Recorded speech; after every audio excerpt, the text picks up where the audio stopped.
And a second?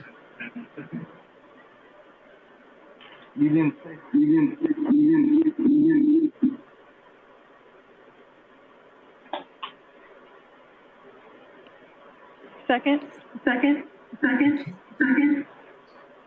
Okay, all.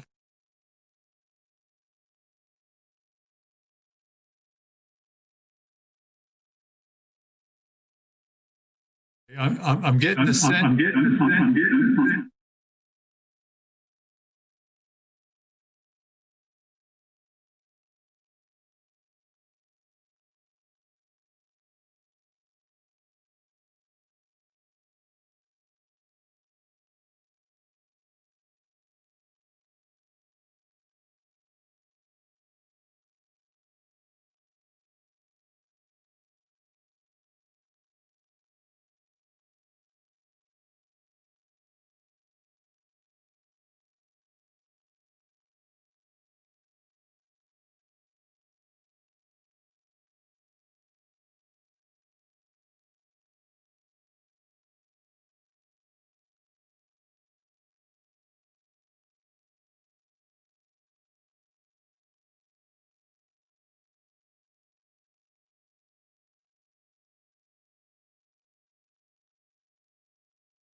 A larger number of plumbers. We re-advertised that. There were not many applicants over the holidays, so we extended that deadline to January 29th. We completed 2 more stormwater basin retrofit projects in the north part of the county and the central part of the county. The Grand Canal muck dredging is in the midst of a manatee closure period and will get back underway in March.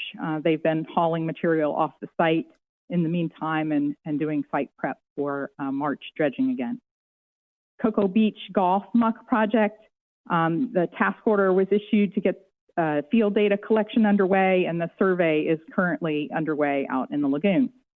In terms of oyster monitoring, UCF went out and monitored the Marina Isle site and found an average of 48 oysters per bag. We start with 25, so that site has nearly doubled in the number of live oysters per bag, and they found an average of 2 bridges between adjacent bags. So that means the oysters are growing outside the original bags and connecting to each other, forming a reef structure, which is really exciting.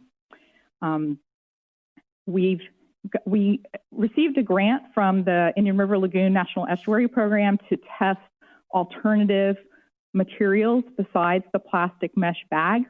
We have installed all those materials in 3 locations in the lagoon and done the first month of data collection effort. We'll be doing that quarterly for a year, hoping that we can find some alternative materials that work here. We removed 3 more derelict vessels over the holidays, and we submitted a tax exemption request package to the USDA.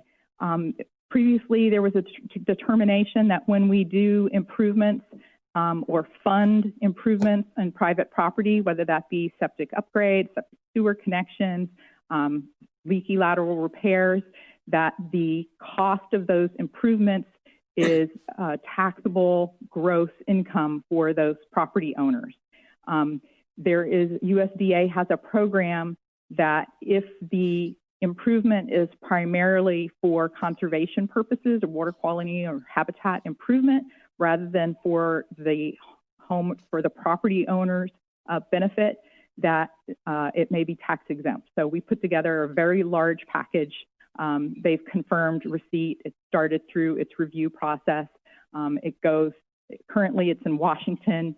It gets sent back down to the head of the Florida Conservation District in Tallahassee. He's reviewing it now, and then it goes back to Washington through various legal reviews. It can be several months to over a year review process, very expensive, but eventually if we're successful, it'll get sent to the IRS, and then hopefully most of our improvement programs will be tax exempt.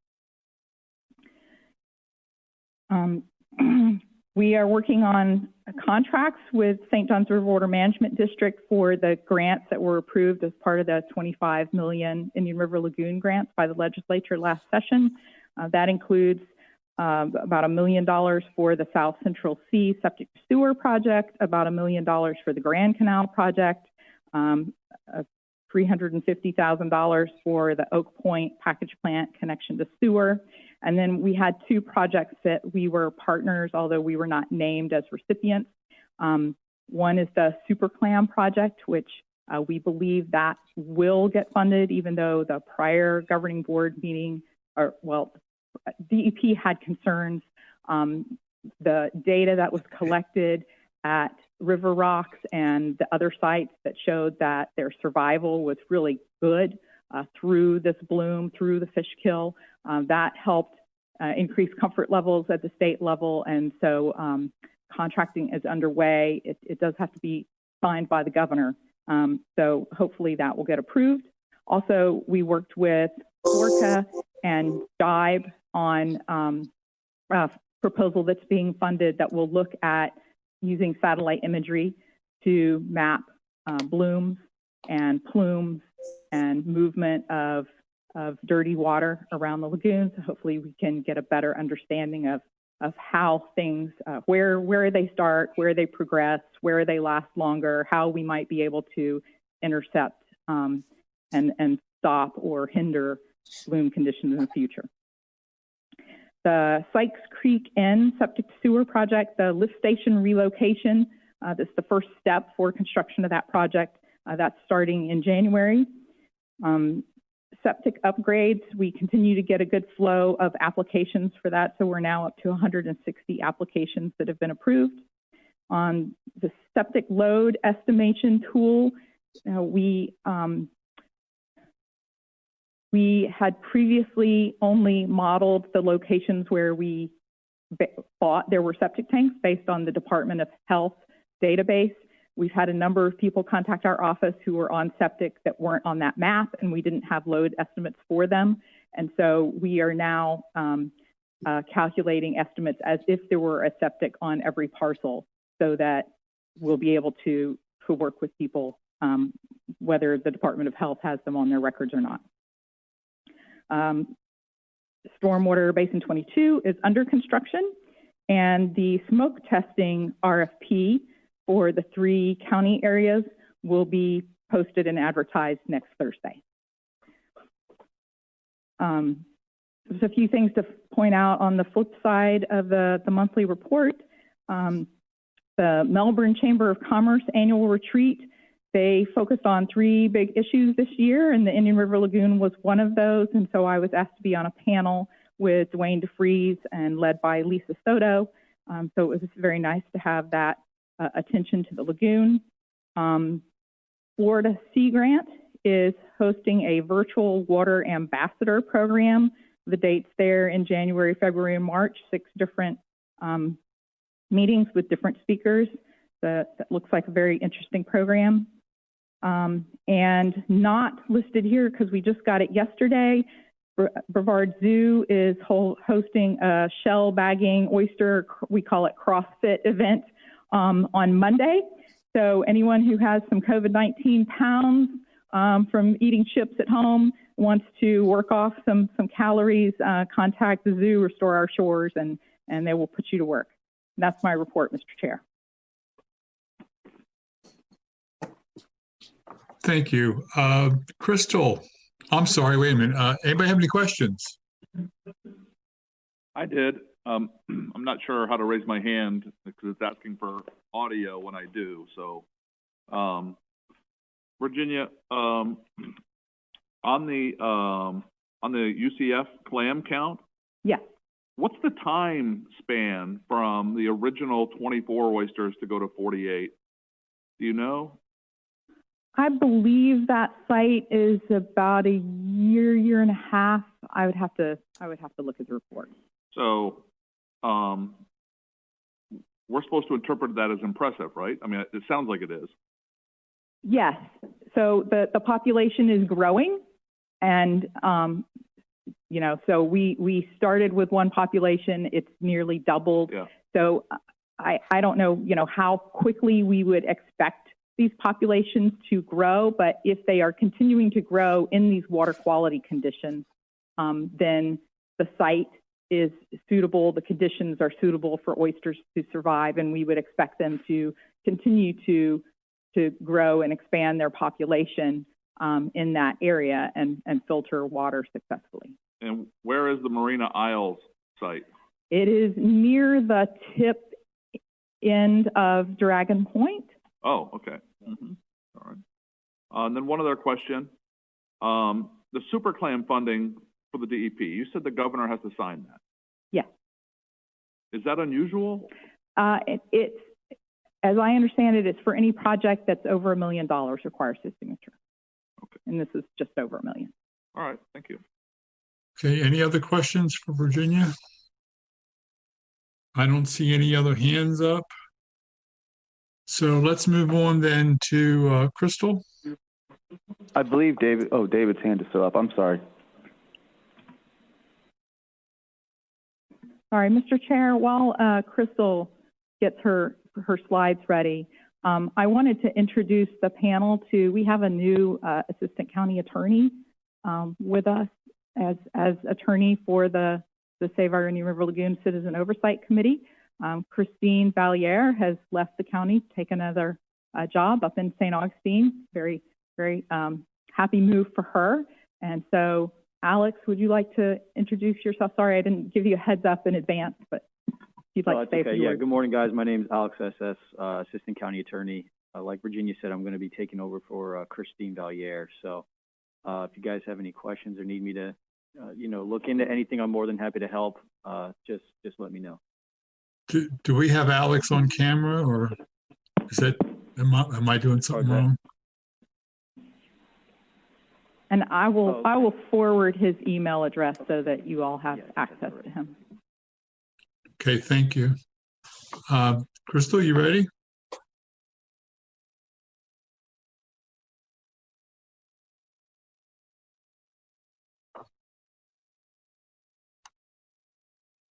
Hello, can you hear me?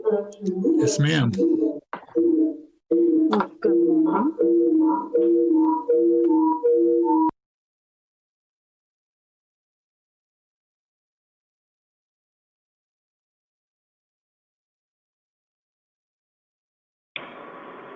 That's not going to work. She needs to go to a microphone.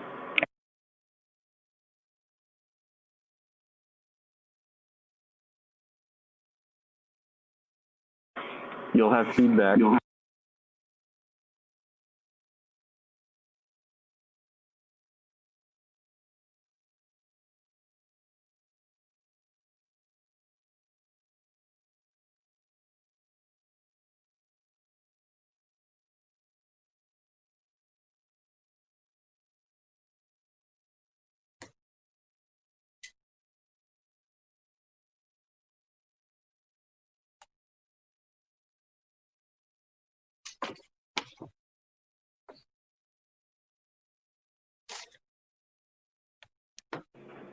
All right, I'm up at the front. Can anyone hear me? I can hear you. All right, so I will tell you and then I will show you since I have everything set up on my laptop. As of right now, we have received $3.4 million for our revenue, and we are cumulatively at $176 million. Our expenditures as of right now are at $1.8 million and cumulatively at $20.8 million. I have two revenue graphs to show you. One is the revenue graph that you are used to looking at, and then there is a new one that we were considering using due to how much space it goes every single time it grows when we have a new year. And the green line, which is the EDR estimation, we have it falling off except for the current year. So let me go ahead and go pull those up.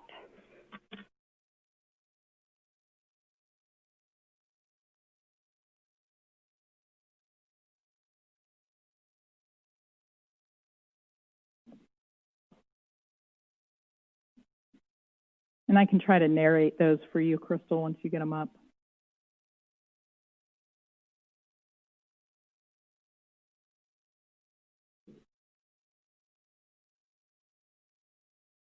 All right, so this is the revenue graph that you're used to seeing, except we're into a fifth year, so you have a fifth set of lines at the top of the graph.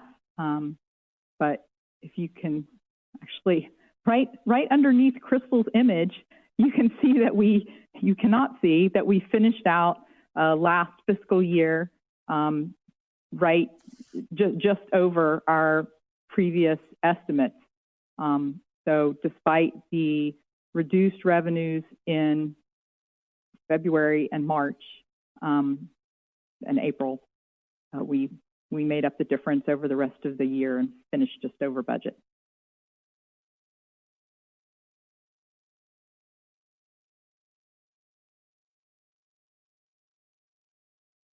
Right, and the green line, which Crystal called the EDR estimate, that's the state's estimating revenue.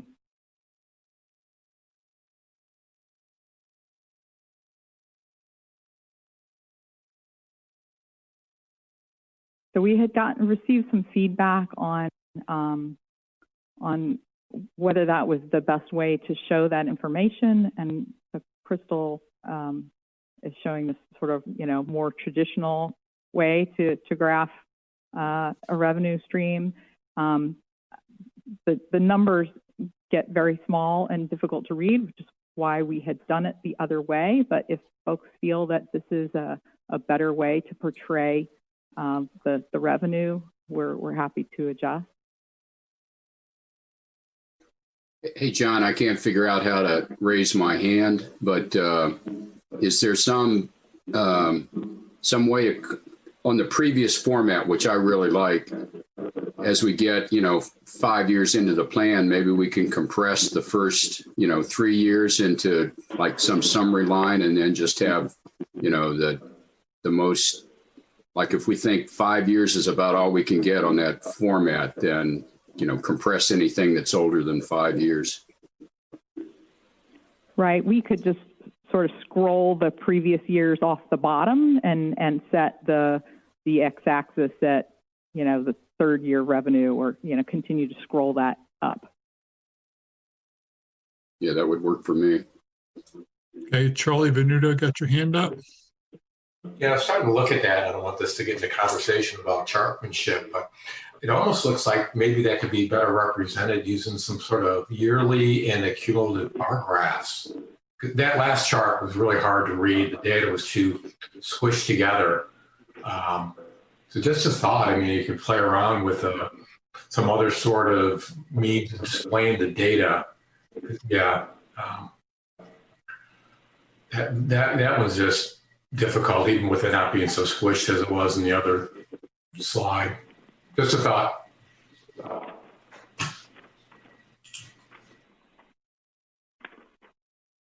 Okay, I think that probably if we asked all 14 of the COC members how they would plot the data, you might come up with slightly different variations of each. I'm not sure we want to do that right now, but it seems like the comments that Charlie made were worthwhile considering. The very last graph we saw was, I think, would not be terribly useful, but what we've been seeing so far with a monthly update for the whole year showing across there that's easier to read, I think it's probably the best way to keep going. But as we move forward, like Terry said, maybe there's a way of compressing the first 4 years down into just one line, one set of data, and then just add the New Year's additions. But I'm happy with it, just continuing on with what you have. And I see Dennis has got his hand up. Dennis, you have a comment? Yeah, I do. You're right. We all have different opinions on how this should be displayed. Can we just get a feed of the base spreadsheet? I assume this is in a spreadsheet. We just get the spreadsheet, drop it into Excel ourselves, and graph it however we want. Crystal did shake her head and said we could have a copy of the spreadsheet. Okay, and I think that would be on request. Crystal? Would that work easiest if somebody wants that to ask for that, or Dennis, were you suggesting that she She provide? raised her hand and she gave a thumbs up, just so you know. That would be very helpful, because then we would not have the ADA concerns if you're requesting the Excel format. Great. Is that okay with everybody? Okay. Sounds Crystal's like running up to the Crystal's running up to the mic. Hold on. Okay. No accidents. Anytime there's a request for a spreadsheet, it has to be made individually due to the ADA compliance, because it's an Excel format. Okay, so if anybody on the COC wants it, all they have to do is send you a request. Yes, sir. Okay, thank you. All right, so I think we're done with revenue discussion. Chair, I'm sorry, Dr. Windsor. I just had a question, and I've got to be unhosted, because apparently as a host you can't raise your hand, which is why I never see you raise your hand, Dr. Windsor. So I'll ask Logan to unhost me. But so we're going to leave. I just wanted to see, we're going to leave the way it is for now, but maybe see the bar graph. Is that what we decided? I'm sorry. Yes, I believe what was just stated, that we would leave the graph as is. And then when we get to the next year, we might look at trying to compress or making it possibly 2 pages, where the graph starts on a different page and continues with each line. Okay. At that point, I will reevaluate. Is that okay, Benny? Yeah, that works great. I like seeing the angle jumps in the bar graph. So I just wanted to, if I can see that, I'm happy. We're good. Thank you. Okay. Anybody else? Okay, so let's move on then to other reports and special presentations. And the first item is project video, My Lagoon Story, Stephanie Ely. Yeah, so this is the last member we had to get recorded until we get our new members on, but we'll be presenting Stephanie's video.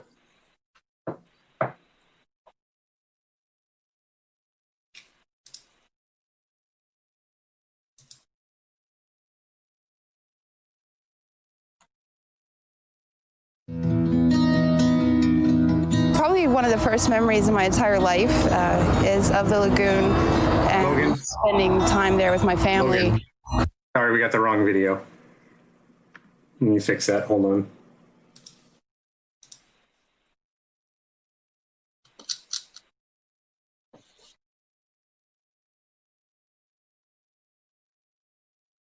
If you want to move on to the next item, then we'll get the right video up in a second. Okay. The next item is helping the lagoon through advocacy, and this is a presentation by Beau Platt, Board Vice President for Brevard Indian River Lagoon Coalition. Mr. Platt, are you there?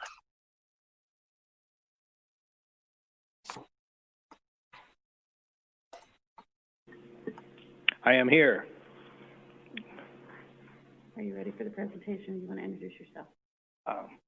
Okay, let me introduce myself real quickly. I'm Beau Platt, and just a note for those of y'all that aren't here, Crystal has already done her 10,000 steps for the day, so we're very excited about that. But I'm representing the Brevard Indian River Lagoon Coalition, and we'll start off with a little video that one of a number of videos that we've done that'll just kind of give you an example of what we're all about. We started about 6 years ago, just a small group, and we're all passionate about the lagoon, as I know all of y'all are, and we all got our own reason for being passionate. For myself, I grew up here, and when I was a little kid, I was in our neighborhood, one of the river rats running around the lagoon, catching crabs during the day and shrimp at night and things like that. And as a matter of fact, one of my fellow river rats ended up marrying Stephanie.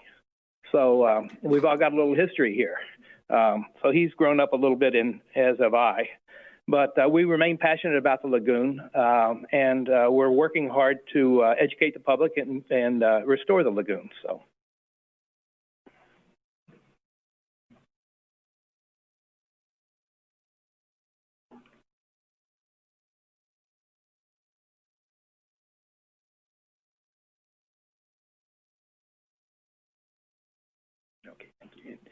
click it to go forward? Yeah.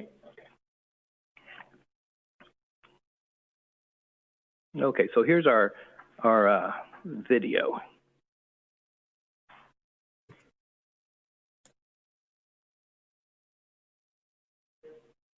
Yep.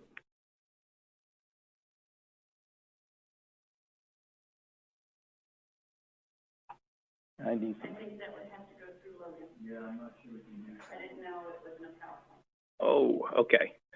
All right, so we'll do this without sound, unfortunately. So you get to see the pretty pictures, but you won't get to hear the narrative. Whoops. Okay.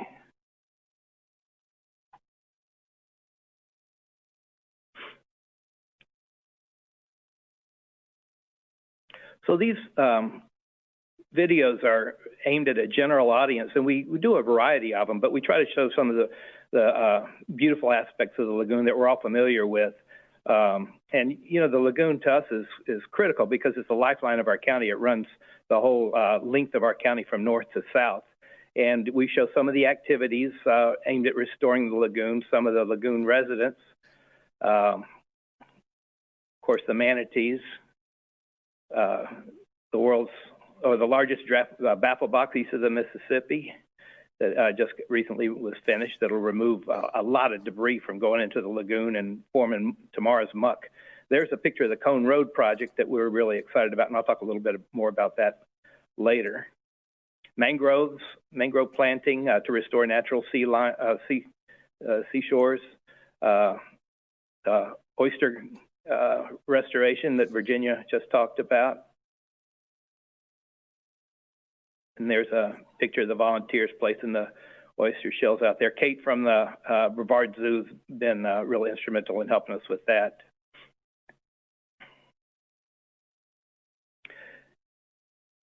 And you'll remember about 5 years ago, the voters of Brevard voted overwhelmingly to approve the half-cent sales tax to provide funding for all these projects. So we're very excited about that. There's our website, helpthelagoon.org, and we hope you'll go on that and explore it a little more deeply.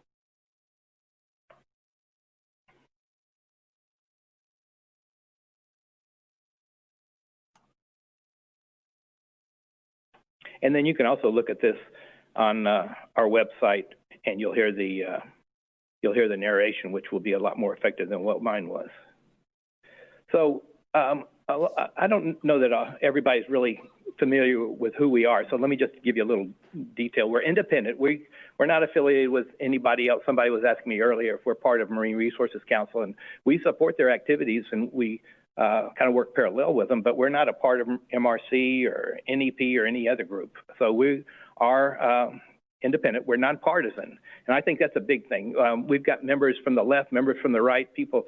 We've got members that don't care about right or left, but we're all passionate about the lagoon, and that's what we're trying to reach is people that are passionate, and we're trying to turn those that don't care into passionate supporters of the lagoon. So we're dedicated to science-based info, and you know, that's a challenge now with the way social media is, and you know, these just different ideas taking off and gaining support. There's a lot of people that are passionate but poorly informed, so we try to address those kind of things and kind of put a lid on those. We collaborate with over 20 organizations, and we're working to expand that far more. We work as educators and motivators. We once we get back into a normal type of atmosphere and environment, we'll be doing our outreach again in person to tell people about the benefits of the lagoon and what they can do to help fix it. And we're a nonprofit. We're a 501c3, so we are not out to make any profit. We aren't affiliated with any government bodies. We're not partisan, and we aren't lobbyists. We aren't registered lobbyists. We do talk with politicians and work to get legislation passed, but not in that type of not in that type of sense.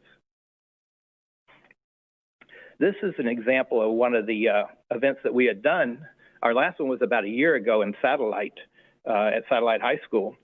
But we do these straight talk events where we get people from the community to come. They're free of no charge. And we've had between about 120 and 500 people attend these. We've done 4 of them to date. And we'll be doing another one in the near future, but it'll be virtual. We look forward to the point where we can get back in person because I think that's more effective, but we'll work with what we've got in the meantime. So in the year 2019 to 20, we reached about 1,200 people through these. And one of the challenges we have is we're trying to reach outside of the box and getting people to attend. So we did one in Titusville that was more targeted towards the fishing community. So we had Laura Lee was very helpful in helping us connect with that group and getting them to come. And we have a Q&A at those, so they're able to ask questions and get their questions answered by experts. So rather than putting them on Facebook or whatever and then getting 50 different answers, we have the experts answer the questions, so they'll get factual information. So we've got volunteer connections. We're reaching out with a bunch of, we've got a lot of people helping us, donating their time. We are doing a Brevard 2070 project, and that we had about 300 people attend virtually back in October, and we'll have a second one of those coming up in the not too far future. But what that's aimed at is, our county is expanding, the population's expanding exponentially. When I arrived here in 1954 at the age of 2, I think our population in Brevard was in the high 20,000s. And we did a lot of things to the lagoon that weren't good, but because of the small number of people, the lagoon could handle it. Now we do those same things, and we've got upwards of 600,000, and we'll probably double in the next 50 years. And we've got to change, obviously, our behaviors and the way we do things to protect the lagoon. So we'll look at the implications of this growth on water, land quality of life, things like that. The big thing is we want to give citizens an opportunity to ask questions and to give their input. But we've got to manage our growth responsibly. We know growth is going to come. We've just got to be very careful about the way we do it, and our stormwater, things like that. So one of our big missions is informing and engaging the public, and we've done that through our website, helpthelagoon.org, where we've got FAQs. We've gotten these questions. We've recorded them from both from our straight talk events and from just questions that people have sent in through the website. So we've got a number of frequently asked questions and answers. Not that we answer, but we submit to the experts for answers. We'll link to your plan and to other sources of information where it'll be a kind of a one-stop shop for people to get this information. And I think another, besides reaching out to the non-traditional population, one thing that we're working on, we all want a simple solution to our problems. And I keep hearing, the lagoon's got problems and it's because of the stormwater. Or it's got problems and it's because of the muck. Or it's got problems because of the septics. And our answer to that is it's not a yes problem, it's a yes and. Yes, the stormwater is a problem and there are other problems. So we've tried to, with the scientific input we've gotten from our experts, we try to address the whole spectrum of issues that are affecting the lagoon. We're active both on Facebook, we're active on Instagram, Twitter. We're trying to reach as broad an audience as possible using those platforms. We do news releases. We've got a fellow that's helping us out that's fantastic. He was spent his whole career in media, and so he's donating his time and has helped us a lot. And FIT supports us. We're doing weekly 1-minute lagoon minutes, just real short snippets aimed at a broad audience to tell people some of the things that are happening and just some of the unique characteristics of the lagoon that impact us all. And going back to that election back in, I guess it was 2016, That half-cent sales tax, where we voted to tax ourselves, passed in every single precinct, but the lagoon front precincts and precincts that are 10 miles from the lagoon. So we appreciate the fact that Brevard residents, they support putting the skin in the game. And as y'all know, that's raising significant amount of money, but not near enough. We've got to get support from the state and federal government to supplement this. So we'll be working with other groups to try to get support for that. Here's some examples. Here's an example of one of our Facebook posts. We try to put out a variety of posts. This one's the one you see on the left with the oyster with the big eyes, is more aimed at kids. But so we'll try to hit the whole age range, the whole spectrum of the population out there on social media. On the right, you see the Cocoa Beach Reclaimed Water Project. So we give the public information about that.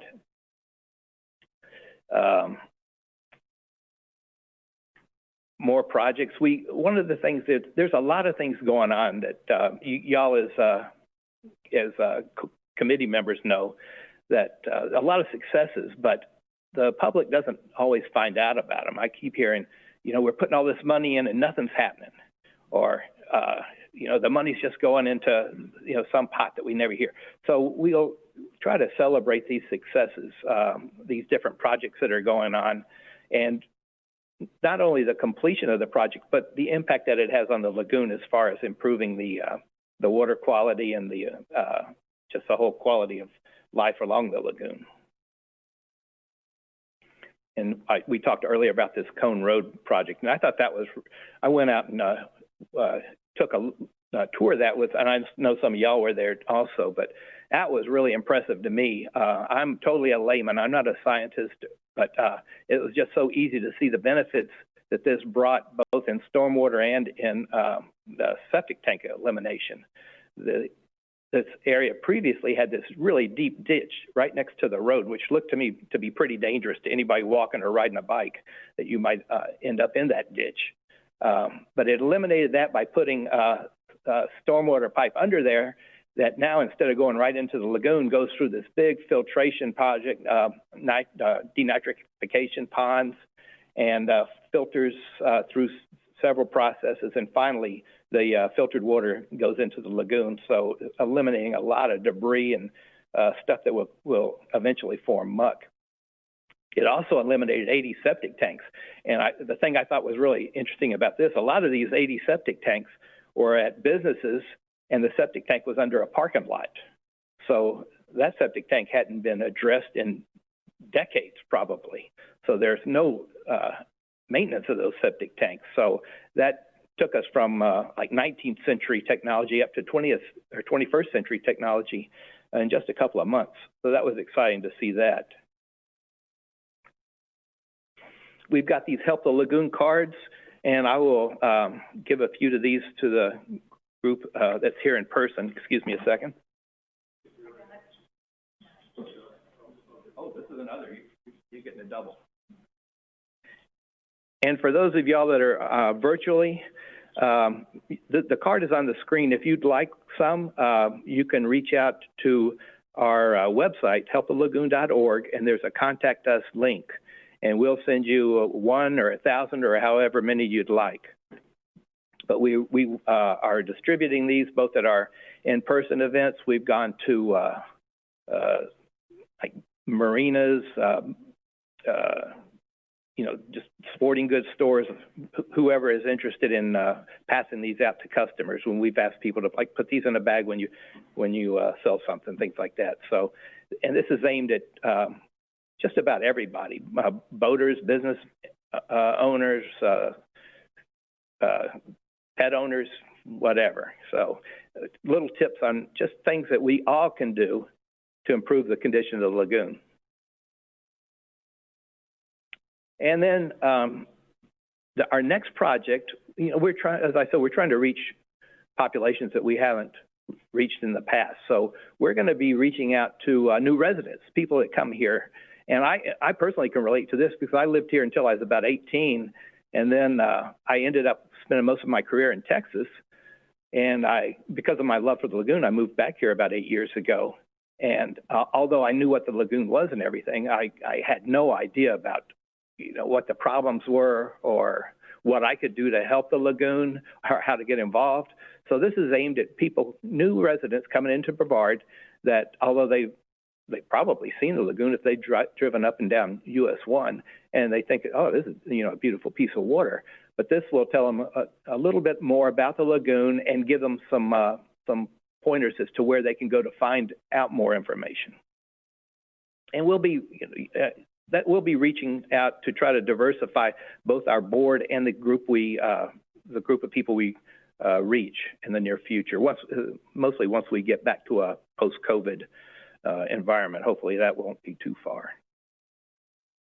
So we have educated the community about the need for soil funding and the importance of your committee. We've supported the county regulations about the advanced septic systems and removing those septics that impact the lagoon. We've supported the county ban on biosolids application. That's a huge problem, not just in our area, but statewide. We're dumping about 120 million pounds of dried human waste, which is about 6 pounds per person on our lands, and that stuff eventually leaches into the lakes, the springs, the lagoon, and all of our water bodies. And then we've advocated for legislative support of policies and fundings to restore Florida's water, and we'll continue to do that in the next session as well.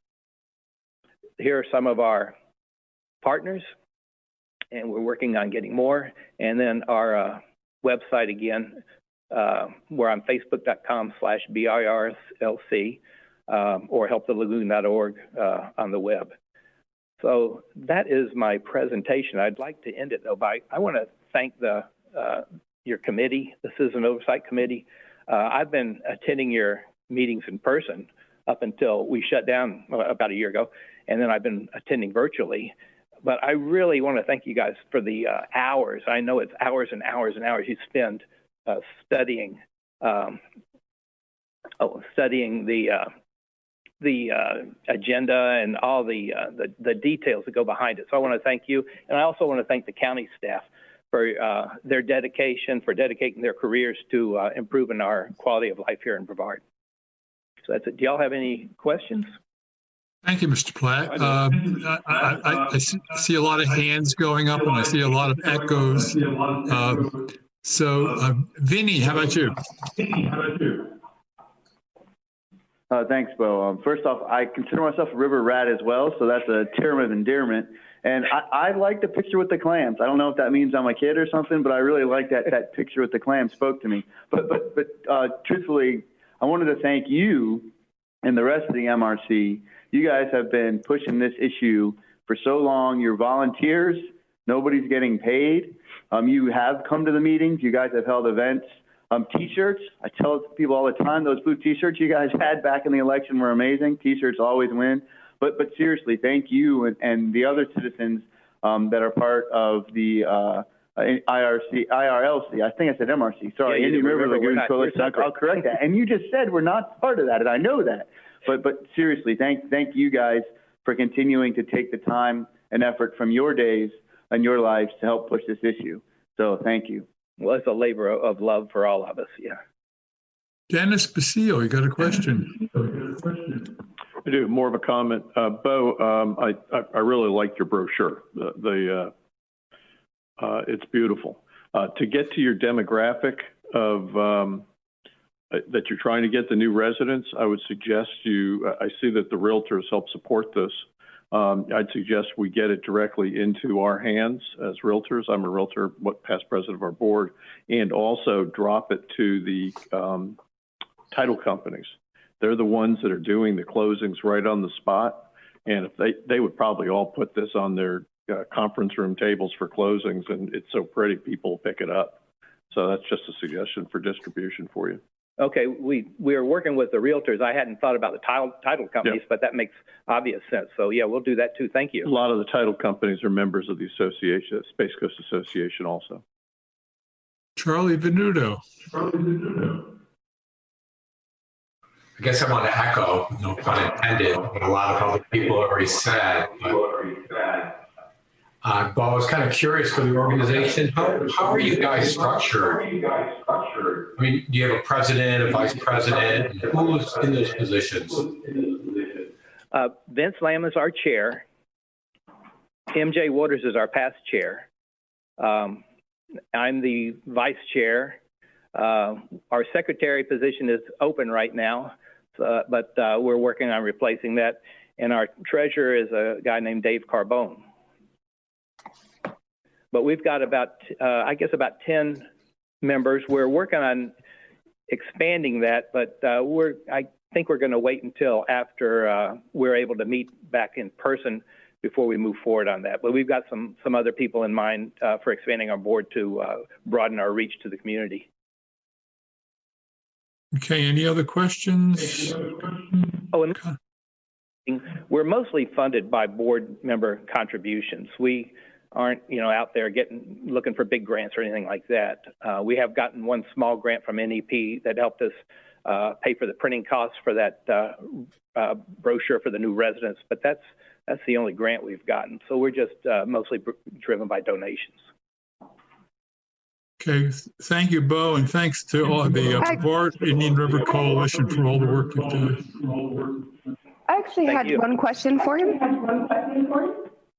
I don't know who that is. Kimberly Newton here, thank you.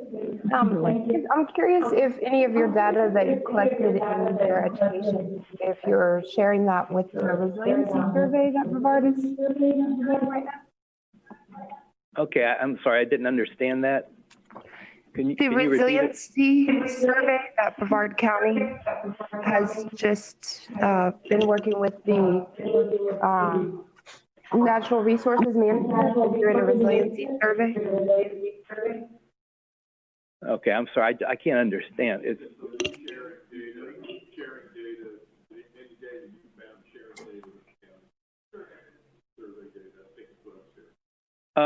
well, we share information we've gotten with Virginia. We're regularly in contact with her and her staff. We're not really in the business of going out and getting data or polling the public, but we do share like questions and ideas that come in with Virginia and her staff. We have I think a very good relationship with them. Courtney, did you have a question? Kimberly. I just had a comment that this card with what you can do is very, very helpful to it's been very helpful to my city. And so if there's any other cities out there that, want to have something to give to people when you're doing a lagoon project or having a meeting about the lagoon, this is a great thing to help the Brevard Indian River Lagoon Coalition to help them pay for to get some of these. Because these are extremely helpful. It's very simple, and it probably answers the number one question we all get when we're having a town hall is, well, what can I do? Yeah. So it's a great resource, and I really think you guys did a great job on it. So we use this a lot, and so I would encourage other cities and communities to do the same. Okay, thank you, Beau. Thank you. Okay. Next up on the agenda, private package plant opportunities by Matt Badolato. We can go back to the video too from earlier. I believe that should be ready now. Or we can go back to the video. So you want to go back to the video? Let's go back to the video.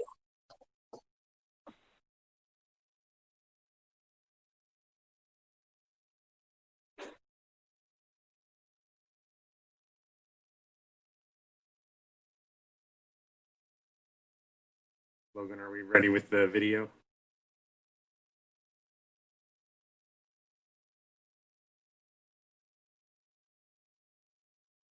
Brandon, can you play it? Logan doesn't have it. I put it in the folder for him that it was in before. He doesn't have access to the folder. Okay. All right, so let's move on to Matt. Yeah, because I can't play sound if I play it. Okay, let's go to Matt.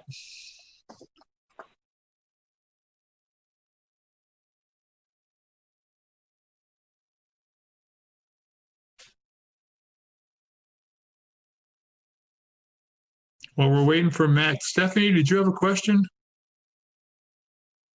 I didn't have a question. I just wanted to commend the Indian River Coalition, as some of our other members have as well.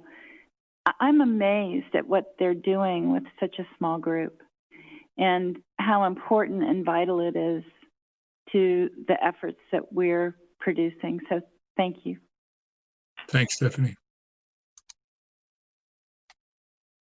Okay, Matt, you ready?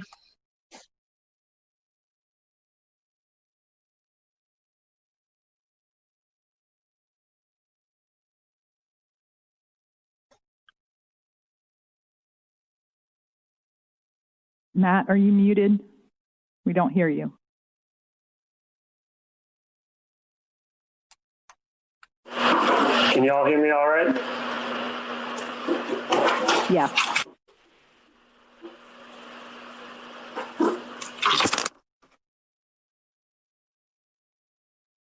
Okay, you can hear me, correct? Yes. Okay. Yes. Okay, so good morning. Sorry about that. So I want to talk about some of package plan opportunities we have in the 2021 plan update, and some updates to the package plan opportunities based on some new rules coming up. So Matt, the Matt, you're. Oh. I've got side by side. Y'all got Side by side, yeah. So if you go up to the top under display settings, I think you click a different view. Swap, yeah, that one. There you go. Okay. So 2021 plan. There are some new. This was brought up last time. We have some new effluent discharge limits for total nitrogen, which need to be in place for all these package plants in the county, in the basin, by 2025. This chart here shows these limits. The concentration limits for rapid rate land application disposal systems are seen here in this middle column. And basically the package plants need to reduce their nutrient effluent concentrations to these numbers. Here's a look at all of our package plants in the county. These are ranked by their size. As you can see in the second column, their average flow is 1 million gallons per day. And that's what they're permitted to kind of run through their systems, their capacity, you could say. This second column shows this new effluent concentration limit based on the 2020 BMAT that they'll need to meet based on their size. And as you can see, most of them they just need to meet that 10 milligrams per liter limit because they're smaller plants. And this final column, you can see this is the reported nutrient or nitrogen concentrations from those plants. And that's based on approximately 5 years of data for some of them less, some of them more, based on what they've been reporting. It's their average concentration. Some report it monthly, some report it quarterly, some report it just annually. Some of them we don't have any data at all for. You can see the ones in red here are particularly hot, particularly high nitrogen concentrations. And we don't want to pay to bring them down to what they'll need to be in 5 years. So we'll talk about that here in a minute, but just note that some of these are currently over their relative, their respective limits. So I'm going to walk through an example of how we calculated prices for some of these projects and how we calculated the cost of benefit for these. So the one I want to look at is Cambrigger Condo. This is up in Port St. John. It's right on the lagoon. Believe that this grassy area is their absorption field, which after the water is treated by the plant, it's discharged onto that. Here's a calculation. I know you guys love numbers, so here we go. That plant is permitted for 8,000 gallons per day. As we saw before, their concentration is around 7 milligrams per liter. So we run that concentration over the entire year, 365 days at 8,000 gallons a day. We get 184 pounds of total nitrogen coming out of their wastewater treatment plant to their spray field, basically. So the spray fields remove approximately 60% of the total nitrogen before it reaches groundwater. So that's through soil microbes, through filtration through the soil, through the chemistry that's going on there. So about 74% of that, or 40%, is not treated. When we apply a layer of bioactive media, BAM, to the treatment area, we'll reduce an additional 83%. So we'll reduce 61 pounds of that. I will also add that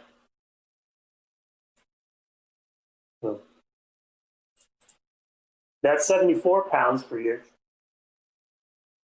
is what we would theoretically be removing by connecting to a sewer. So we want to look at calculating this cost to connect this condominium to sewer. So we came up with a calculation that we use universally among all the package plants. And this takes into account the distance to the nearest force main, which in this case is 600 meters. We find a force main cost based on a coefficient that uses that distance. We apply a lift base station cost. We calculate the connection fees based on the number of units. Add in a 15% contingency. We come up with a total cost, around $500,000. We divide that by the nutrients, the discharge that we would be removing, which is approximately 61 pounds. We come up with $6,750 per pound, which we know is not cost effective. Some of them were cost effective. These are the three that were approved that are in the plan, up the draft plan, all under $1,500 per pound. And these are the unfunded ones. You can see where we calculated their cost to connect to sewer, their load reduction, and the cost per pound per year. Some borderline, right on the edge, but most of them pretty pricey. And a lot of that is the connection fees can get really high when some of these places have 50, 60, 100 plus units. Also, some of the force mains are just so incredibly far that it jacks that cost up. So since it's not cost effective to connect to sewer, we can look at adding a BAM upgrade. So what we did was a similar calculation that we used for all of them. We looked at the size of the drain field, which in the case of Cambrigger was 2,400 square feet. We know that BAM costs approximately $155 per cubic yard. We add in excavation costs and a contingency, and for this one we come up with $36,000 total cost. Divide that by 61 pounds, which was the benefit from removing the BAM, using BAM, and we get $590 per pound, which is much more cost effective. Here's a look at all of those. As we discussed last time, we would like to just choose one for a pilot project. We went back and forth, and we came up with this Cambrigger condo, which costs around $36,000. I think it is the cheapest one, but there are other options if you want to move forward in the future.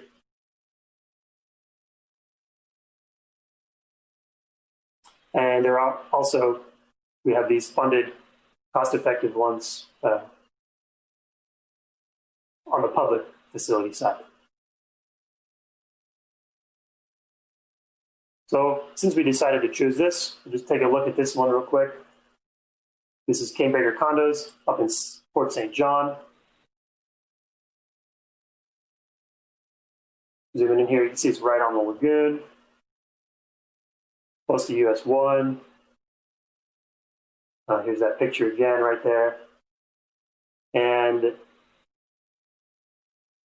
looks like a pretty easy site to access and get to work. That's all I've got, and I can take any questions.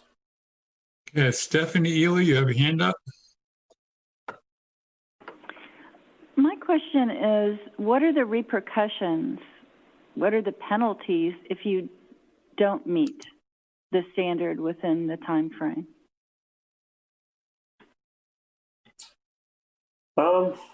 That's a good question.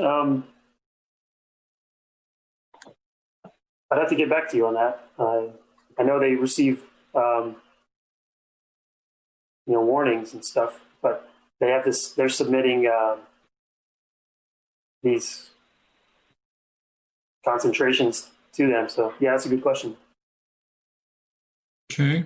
I mean, I'm looking at the ones that are so high, so much over the limit, and. Matt, I'll jump in. Okay. So those are brand new rules that were included in Senate Bill 712. And so those new effluent standards are being implemented through the Basin Management Action Plans. The Basin Management Action Plans for the Indian River Lagoon the updates have been drafted, but they have not yet been adopted. And as Matt said, they'll have until 2025 to comply with those new effluent limits. So none of those facilities are not out of compliance currently unless those concentrations exceed their current permit requirements. Okay. Charlie Venuto?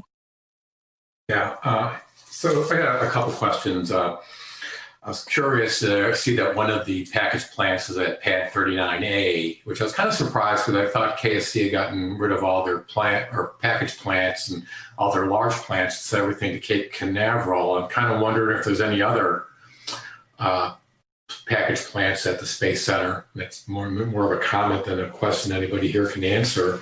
So Matt, do you know how many people approximately are serviced by these package plants? Yeah, we have that. We use that as part of our calculation. So for example, this table here shows the number of units, and that would be whether it's mobile homes or condominiums. We have a general idea. Gotcha. So my other last question then is, if you guys can get your crystal ball working. I mean, do you anticipate additional package plants being built as the county develops?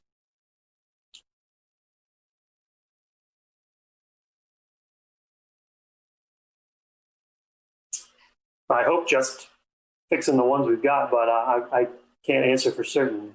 I know for sure. Thank you.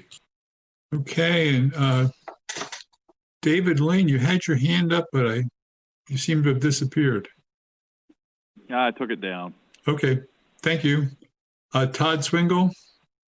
Yeah, just a comment, I can't speak for the county, but in general, that if there is, package plants aren't necessarily a bad thing if they're designed and operated well, but a lot of them do have challenges. So just if there are more, that it still is an effective means for managing wastewater. There was a question earlier about the what the steps look like on compliance, and just for everybody's edification, I guess, on that is that basically if any of them have permit renewals right now, they'll enter into an administrative order with DEP that will specify what their milestones on that compliance deadline looks like.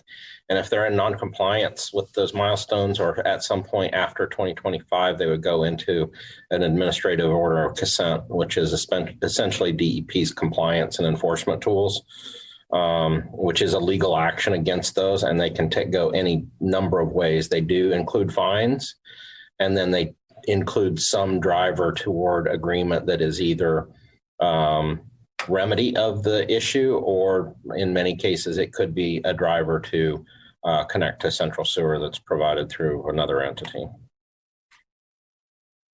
Okay, thank you. Vinny? Thank you, Matt. I kept waiting for a joke or something to come in there, but I didn't get it that time. But that's all right. Maybe the topic itself was part of the joke. But my question is, so I know we talked. This is just a process question. So last meeting we talked about finding one of the least cost or least expensive packaging plants to go ahead and try the BAM project and then go ahead and monitor it. So what you guys are presenting to us is that this is the one that you picked, and from then we'll go ahead and start the implementation of BAMing and monitoring and everything else. Is that correct? Yes. Okay, I'm getting the nod from Virginia. Okay, great. Thank you. Okay, and I think that ends our questions for Matt. Thank you, Matt. And are we ready to go back to the video for Stephanie? The project video. If Logan's unable to access it, I think we're just going to have to skip it, because if I play it, the sound won't play with it. We had that problem the last time, which is why Logan's been playing them. Okay, so I'm hearing skip it. Is that what you're saying? Yes. Yes. Okay, I wasn't sure whether you were asking Logan on air whether he can access it or not, but apparently we're going to skip it. So let's go on to then old business, none, new business. But before we start new business, Anthony, if you're still there, would you mind reading the statement about public participation, public comment? I'm here. Thank you.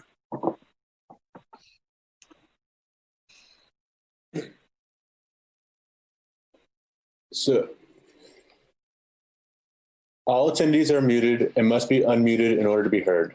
Members of the public who wish to give public comment must indicate their desire to speak by using the Zoom raise hand tool.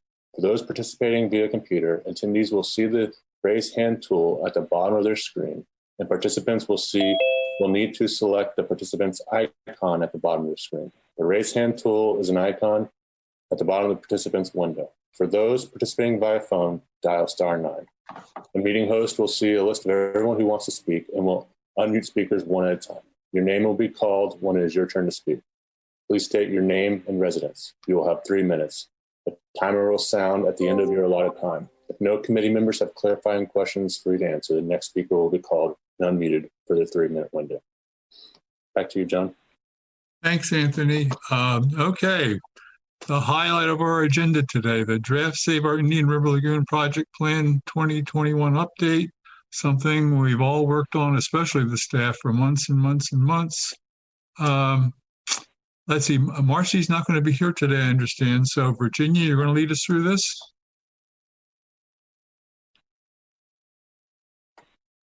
So I have a couple slides, then I have Marcy's walk through all of the changes in the proposed 2021 plan. And this is going to be about 20 slides. I ran through it a few times. It took me about 20 minutes last night without interruption. So just so you kind of know what's coming. And please, committee, interrupt me along the way if you feel that's a more timely way to get answers. I would prefer it if people could hold off on their questions until we get to the end. But if you feel it's necessary on a particular slide, try to raise your hand or jump in while Virginia's on the slide, okay?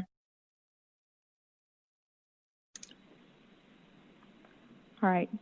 So I know Crystal presented revenues earlier in the meeting, but I wanted to show it to you the way you saw it the last meeting we had.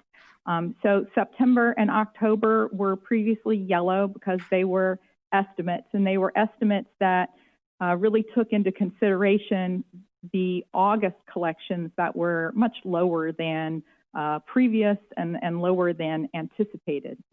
When September revenues came in and then October, they were more in line with the revenues that we have been seeing historically. And so based on that, we revised upwards November and December, which meant that our annual collections for calendar year 2020 also increased by almost $2 million. And so when you incorporate this into the 10-year projection for the life of the tax, that brings us to a new total of $489 million versus the $475 million that you saw at your last meeting. So taking that into account, this is the basis of the plan that's presented to you today. All right, so I'm going to go through the changes.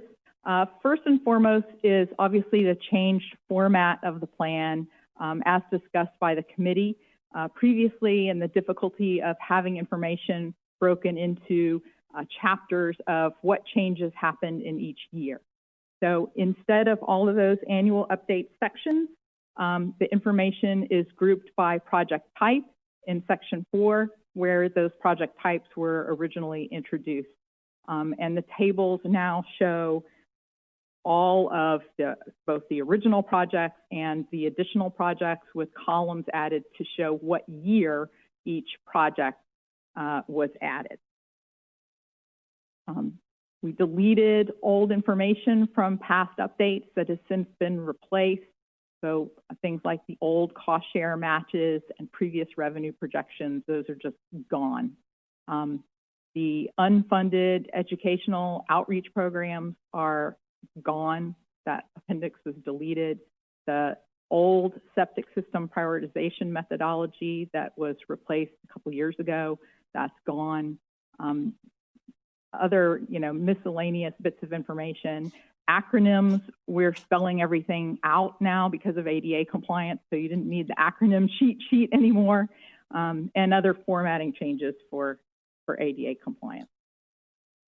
So the sequence of the plan is very similar to before for sections 1, 2, 3, 4, 5, but then instead of all those annual chapters, we just have a single summary. So starting in section 1, the background, we refined discussion about local total maximum daily load. So there's just a little bit of confusion about, there are federal numeric nutrient standards, there are state TMDLs. We wanted to make it clear that these are targeted reductions, and what the plan does is target reductions that exceed the minimum load reductions estimated locally for meeting TMDLs. We've updated the decline in commercial fishing to include those most recent years. On the approach, we sort of rearranged information that was previously in the plan, moving the outputs and outcomes graphic into this approach section. And for pollutant sources in the lagoon, there were no changes. For public education and outreach, we added the findings of a 2019 fertilizer survey that showed reduced fertilizer use, reduced nitrogen fertilizer use compared to what we had projected our outreach programs might be able to impact in the community. We added a graphic to try to help explain the impact of grass clippings, and we spent probably too much time on this graphic, but the concept is that it's just that last 2 feet of sod closest to the street, that last pass of the lawnmower. If just those grass clippings make it into the street, the impact is what is estimated in the plan. It's very significant, and so turn the mower around and blow those grass clippings back into the lawn, or if they stray into the street, blow them back into the lawn. It's very, very important for reducing nutrient loading in the lagoon. We also moved the information about oyster gardening into this outreach program now that the Save Our Lagoon program is funding oyster gardening. There were no changes to the wastewater treatment upgrade section. Matt has just sort of walked you through the changes to the spray field and rapid infiltration basin upgrades, where we took into account these new state rule revisions. So we're not helping to fund people comply with the new rules. We would be funding improvements that would exceed the requirements of those new rules. We also moved the Longpoint Park upgrade project into this section.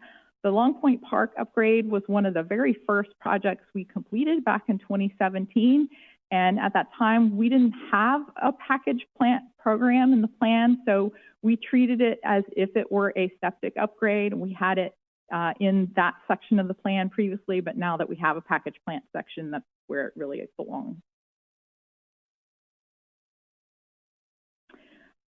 Package plant connections to sewer. Matt also ran through this. So we revised the calculations based on folks having to comply with those state rule revisions and the absent sales tax only funding improvements above and beyond those minimum requirements. The sewer lateral rehab, we've talked about this a few times. The $840,000 that was originally set aside for the Satellite Beach pilot area, making those funds available for a broader area. The way it's written, I don't know if any of you noticed, it is written to be county-wide. There was prior COC discussion about limiting it to the 5 smoke testing areas. What we just experienced in Titusville, we need smoke testing to occur to find both the private leaks and the public leaks. And I think that the intent of the tax is that we want to encourage cities and private individuals to find leaks, detect leaks, repair leaks. Certainly, even if they are not close to the lagoon, if they have leaks that allow groundwater in, that contributes to sewage overflows that flow into the lagoon, that's still a problem. And so staff had feedback from the county commissioners that they wanted to see it countywide, and that's the way we've drafted the plan. Obviously, it's the committee's recommendation, so if you want that wording modified, this is the time to do that. Septic system removal and upgrades. We've added new maps that show both the funded and unfunded project areas. We've included a process to allow reimbursement on a prorated basis for sites that are not identified as the top priorities. So whether we have one septic system that is loading 40 pounds a year and is a top priority, but that homeowner isn't interested in participating in the program, or we have 4 owners of systems that are loading 10 pounds a day, but they are interested and they're ready to go. Having this prorated program, which the committee has previously supported, would allow us to get those improvements to the lagoon as soon as possible instead of waiting for those highest priority owners to decide they want to participate. We added a section on the in-ground nitrogen-reducing biofilter pilot project that's ongoing, and there are no changes to the stormwater section. For muck removal, no changes to the text. The maps are, I think, a very big improvement. Instead of dots, they show polygons of areas where the muck is, color-coded as to whether they are funded or unfunded for dredging. In the interstitial water treatment area, there is some text revision to allow a little bit of wiggle room to let the market help us determine what is the most cost-effective nutrient reduction targets to have. What we've seen is very few dredging contractors bidding on the work, and we're not getting very competitive costs. We think we need to adjust that language to draw in more competition and control costs. For spoil management, there are no changes. For vegetation harvesting, there's no changes. For surface water remediation, you know, that whole section was originally based on an aquafiber proposal. We had moved forward with a pilot project and gotten funding for that pilot project. And the Friday before they were supposed to start on Monday, they ran into COVID-related economic concerns and pulled their project. So we've modified the language to reflect that that's no longer an option for us. In the enhanced circulation, we added 2 sections, the Florida Tech legislatively funded inflow study. We provided some information about that, and the St. John's modeling of the impact or potential impact of raising the 528 and 520 causeways over the lagoon. Previously, we had modeling done by Dr. Gary Zarillo at Florida Tech. St. John's has now used their model and confirmed many of the findings of Dr. Zarillo, so we've added that information. For oyster restoration, we just added a note that states that the total cost for both oysters and planted shorelines and clams combined will equal the $10 million over the 10 years. So as so the dollars are sort of sitting in the oyster line item, but as proposals come in for planting shorelines or clams, that can be funded. The oyster project funding will be reduced so that we keep that at a constant 10 million. No changes to the planted shoreline section.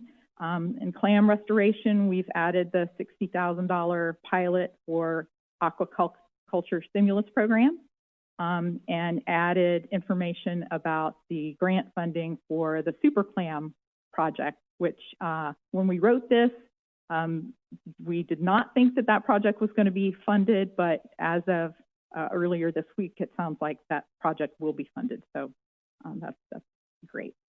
And no changes to the seagrass section. Adaptive management, we added information about the terms of the Citizens Oversight Committee with the second term ending next month, and continued to refine that PMDL language as we have throughout the plan. For cost share for substitute projects, all that was previously in all those different annual update sections, so that's all now consolidated into the one place. The project benefit was previously added in 2018, so it was back in the 2018 update section, so now that's got its own project benefit section.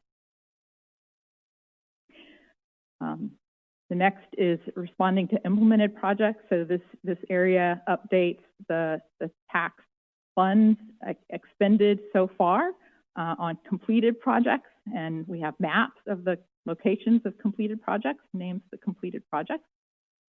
And the respond section of the plan is where you really see the greatest amount of edits and changes.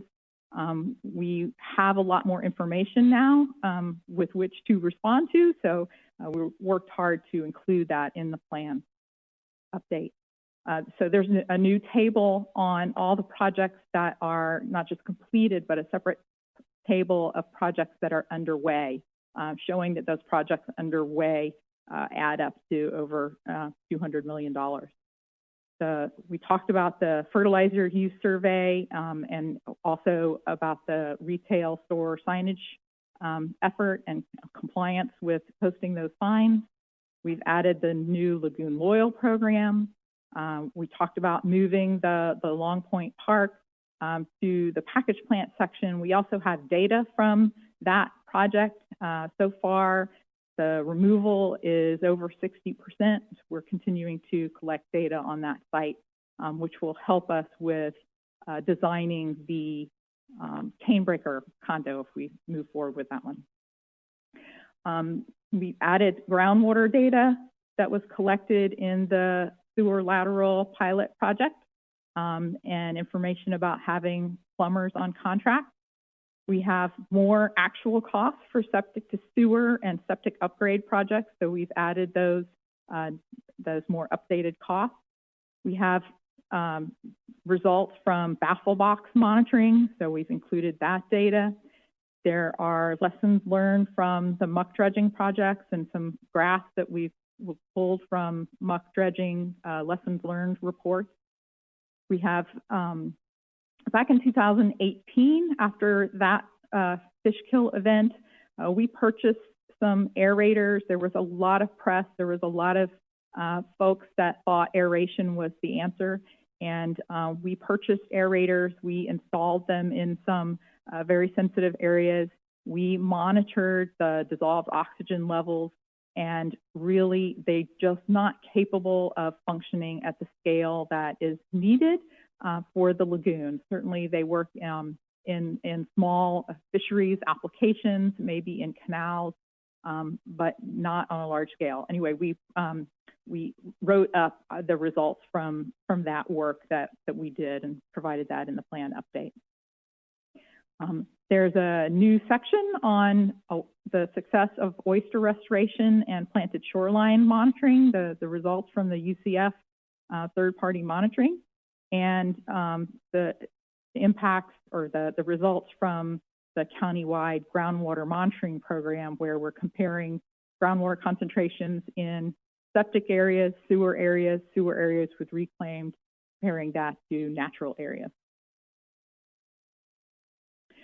There were no changes to the research section. All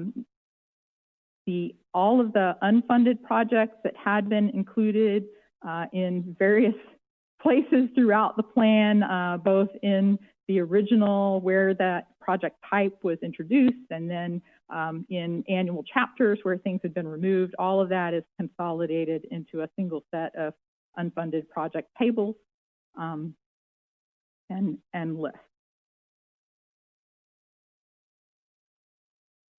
The contingency reserve, this was originally added in the 2018 update, and then the language was expanded in the 2019 update. And so language on what and how you could use the contingency was in two separate places in the plan. So now it's got its own section with all that language in one place. There were no substantial changes to the language, just consolidating it. And we added information about selecting the 2.5% inflation factor that is proposed in the 2021 plan update. On the revenue projections, this was previously done in 2018 and 2020, so it was in those annual update sections of the plan. Now there's a separate section of the plan on revenue projections. This got the latest and greatest projections. For project funding allocation, we had figures that were previously in each plan update section. All of that's been consolidated to show, think of the pie charts that show how the funds are allocated. Instead of having one or two pie charts in each annual, they're all together in one place, so you can visually see that change, that shift in funding as we go. So just comparing the first and last of those pie charts, you see that the original plan, there was 2/3 of the funding was going to muck dredging, the dark gray. In the 2021 plan, much smaller percentage of the funding is going to muck dredging. The sort of tangerine color on the right-hand side, that's septic sewer projects. So that's the program that's received the largest increase. But you also see that the pie is sliced into a lot more pieces. So going from, 8 programs to 14 programs over the 4 years so far. All right, and then the summary of the plan. Obviously, we've updated all of the tables comparing the reductions to the locally proposed total maximum daily load. We've updated the tables that compare the remove and restore project benefit to the current MUX flux estimates.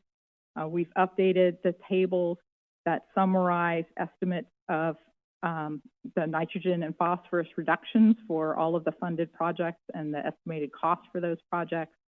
And then the big rainbow table that includes the 10-year schedule for when these projects, when the funded projects will be funded. Instead of having 2 versions of that, one with inflation, one without, we just have the single version, and we've added the inflation figures as a row in that table, which I think is much easier to deal with. And for the contingency funds, the 5% contingency funds, that used to just be one row. Where the committee has approved use of those contingency funds for specific projects, we have rows for each of those allocations with the project name so that you can see where those contingency dollars are going. On to the appendices. We have the updated sales tax projections. The references have been updated with new documents that we've reviewed over the course of the year. Seagrasses have not changed. They just moved from Appendix F to Appendix C. All of the withdrawn projects that were scattered throughout the plan are now in a single appendix in consolidated tables. And that includes projects withdrawn in this 2021 year. And then Appendix E is new in compliance with American with Disabilities Act descriptions, text descriptions of all of the figures. So this is a similar summary slide to what you saw at your last meeting, except that we, per your direction, we went back through those ribs and spray field projects for the private package plants. Well, actually for the public and private plants, we used the new effluent limit determinations from Senate Bill 712 to look at what is the benefit of improving above and beyond those new requirements. And based on that, we removed package plants that were previously in the plant, in the funded plan, to just select that single cane breaker as a pilot project for that sort of project. And so everything else here is very similar to what you saw before. The 19,989 going to living shorelines, that $10 million target had somehow been reduced as projects had been proposed and then withdrawn. So we're just restoring that line back to 10 million. The 5% contingency was previously on the order of 20 million. The inflation factor had been lower. The last time you saw this, the 2.5 million was a smaller number. When I calculated it 2 months ago, I had looked at when each individual project was added to the plan. And so if it was added in 2018, I considered that it was probably done in 2018 dollars. The way Marcy put the plan together, if it's in 2018, that's already 2 years into the plan. So it has that 2.5% inflation compounded for 2 years. And so that drives the inflation calculation up. But because the revenue generation is better now than it was 2 months ago, we can afford that. And the committee had talked about taking what was left over in the plan considered, the allocation considered 2 months ago, putting that in contingency or inflation. So that seemed like a good way to allocate those funds. This is my last slide, just showing over the course of time how things have changed. So the combination of shifting funds around as well as increased revenues have allowed the projects that address human waste to increase by $114 million, stormwater to increase by $38 million, living shorelines have been held constant, outreach has increased by $800,000, including the $300,000 for oyster gardening, and muck removal has decreased about $90 million, of which $47 million has gone to interstitial treatment for a net reduction of $43 million. And that's my presentation. Thank you. Okay, so we'll open it up for questions. I think Vinny's got his hand up. Vinny. All right, thank you. First off, I think I love the new format. It was very easy to read. I just got to click a button here that just popped up on my screen. We're good.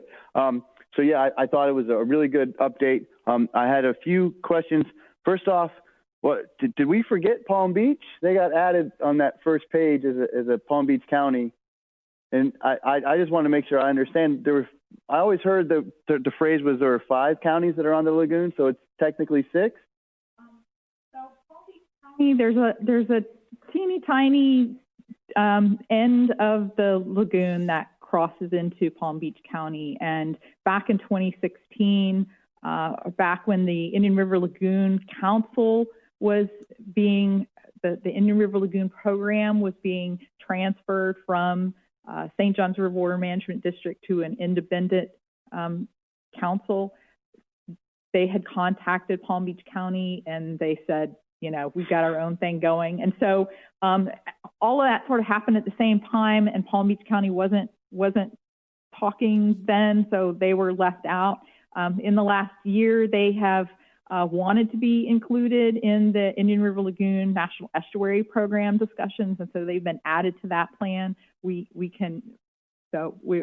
you know. We brought them into the fold. Yeah. Good. I like that. Okay, that was one of the questions. The second one I saw a couple times in there, and again, I'm just trying to make sure I'm aware. There was I think it's a reference in parentheses to Rios et al. 2013. Is that that's a document that was written? Yes. Or a scientific study? Yes. Okay. Then the other things. So on page 124, that was the muck goal, or the section 444, where we talked about the respond.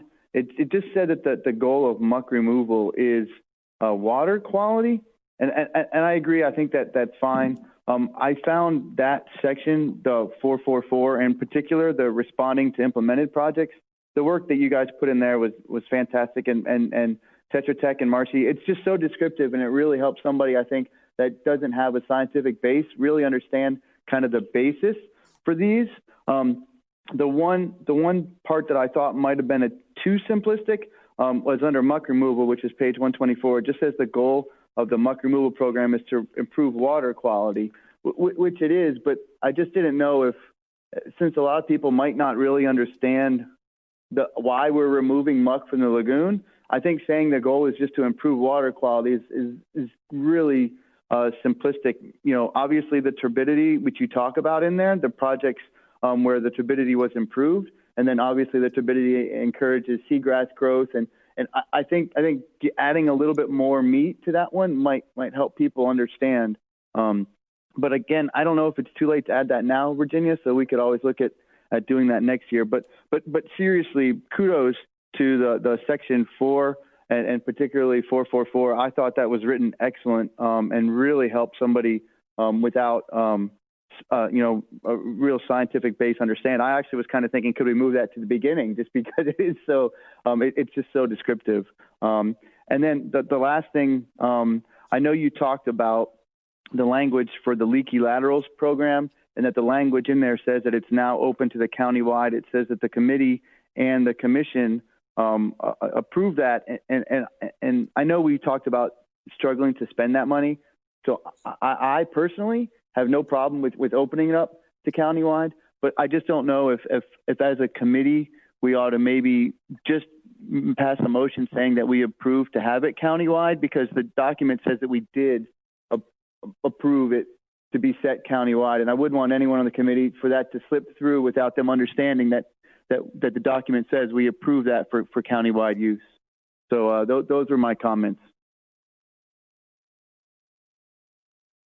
Okay, Terry?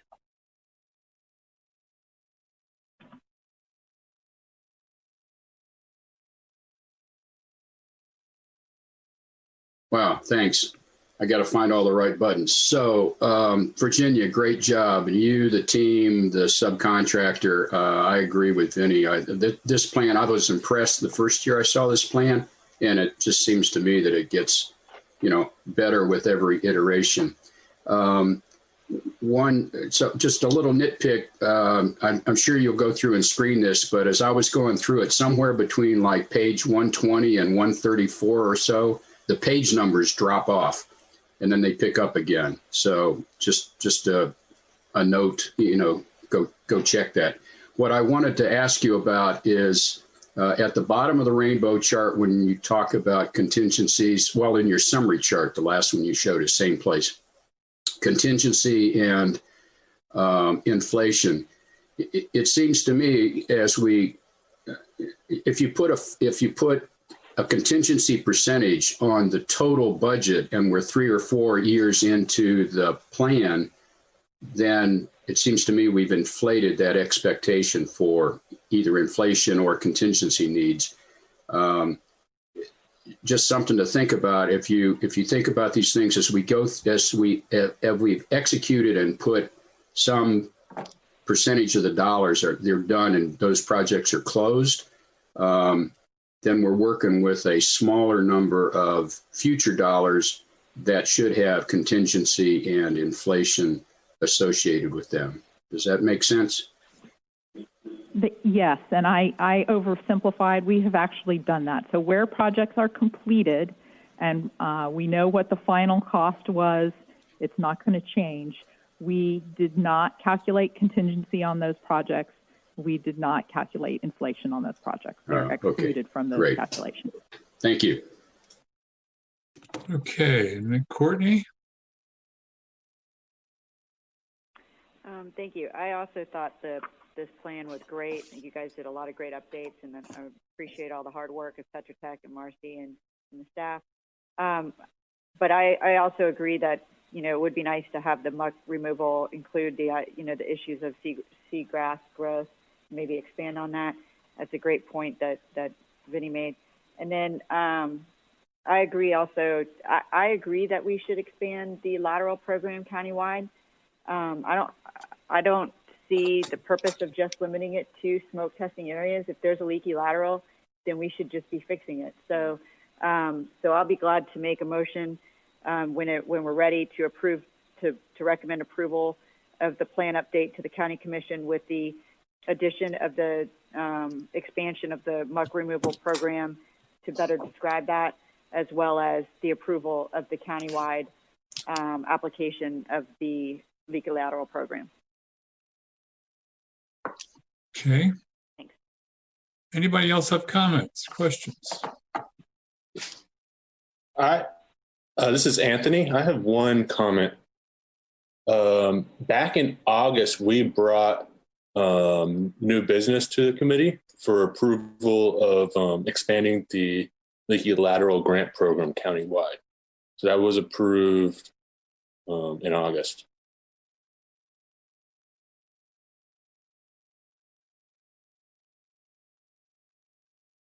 Anthony, I thought they approved it countywide within the 5 smoke testing areas. Okay, and yes. This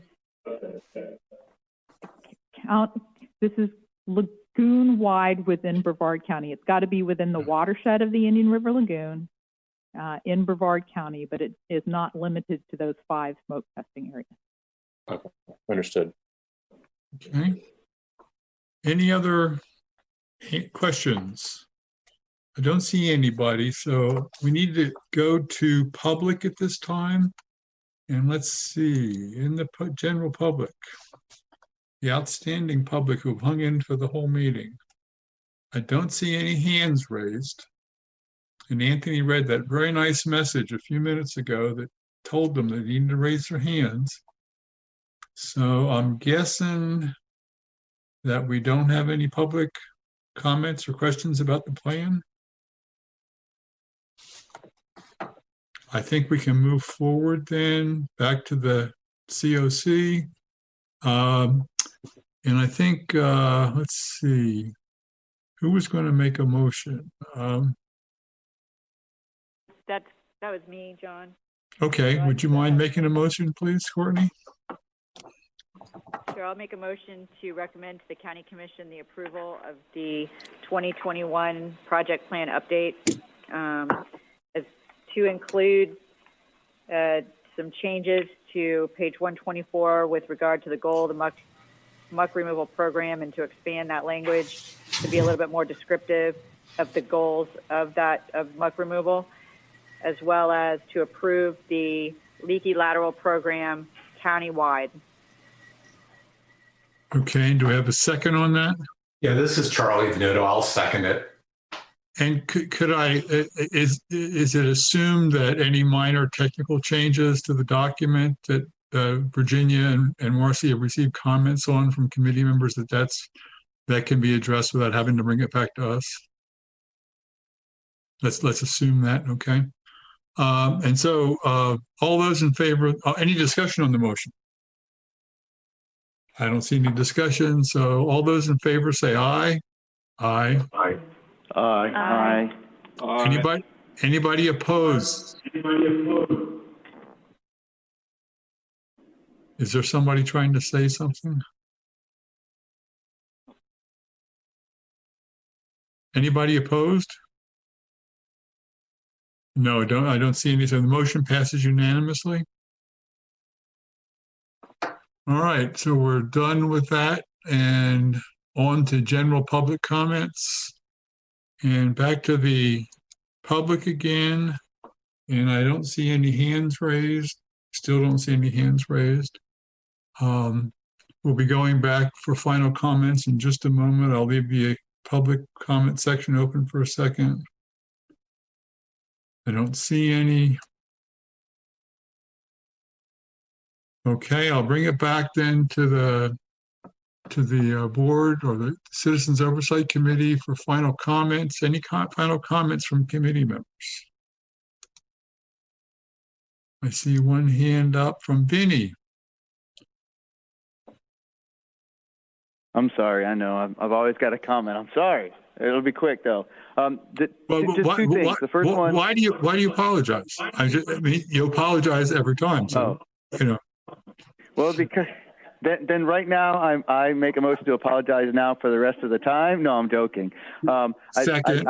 I was thinking. Thank you. Good. I'm glad there was a second there. I know that our bylaws state that we have to have 5 for a quorum, and with our current situation, I didn't know if there was any interest in attempting maybe to modify those to require only a 4, which is a majority. Just with the current situation, I don't know how long this is going to last. I don't want anyone's comfort level to be affected by that, and I would vote for that if somebody was interested, or if we were interested in lowering the quorum back to 4 or to 4, I should say.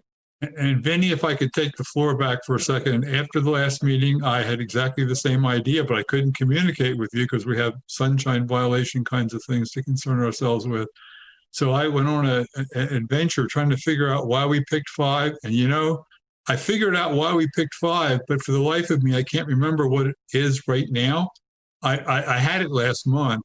And so, you know, skipping a month or 2 months has thrown it off. But there was a very specific reason why we chose 5.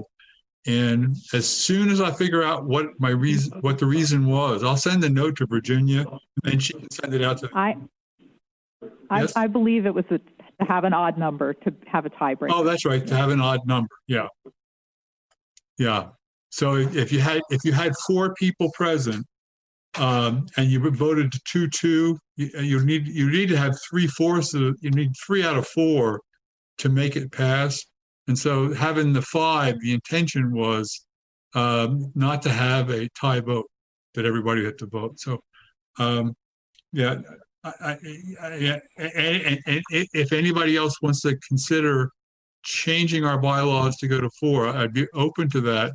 But it requires us to, first of all, post in writing that we're going to discuss this, have it open to 2 meetings, and then change it after those 2 discussions of the, according to our bylaws, of the changes. And that's because I went through all this, that I found out all that stuff, because I didn't remember that we went through all that stuff 4 years ago, but we did. We spent a lot of time for the first couple of meetings going through bylaw development. Okay, so let's go down to Dennis, and then after Dennis, Courtney. Dennis? Yeah, thank you. I just wanted an update. I know most of us have all been reapproved, but I think Jay Monahan has indicated he's going to be leaving, and Vinny and I are both alternates. And what's the status on all that? Yeah, so the county commission asked staff to advertise for the vacancies. We received 2 new applicants for technology, two new for real estate and 6 new for technology. And that will be coming to the county commission next Tuesday. And both of your applications are in the packet as well. So they'll rank the full pool of applicants, including the existing alternate. Okay, to follow up on that, I did send a letter on behalf of the COC as requested, and I think that the letter wasn't well received by 1 or 2 of the commissioners, and so I think the perception was we were trying to force them into something, to make their decision for them, and it didn't go over well. So I would urge perhaps that sending letters from us as a group saying, we think we know how to do things, may not be the best thing to always do. But anyway, I don't think it had the effect that we wanted it to have. We'll see. Courtney.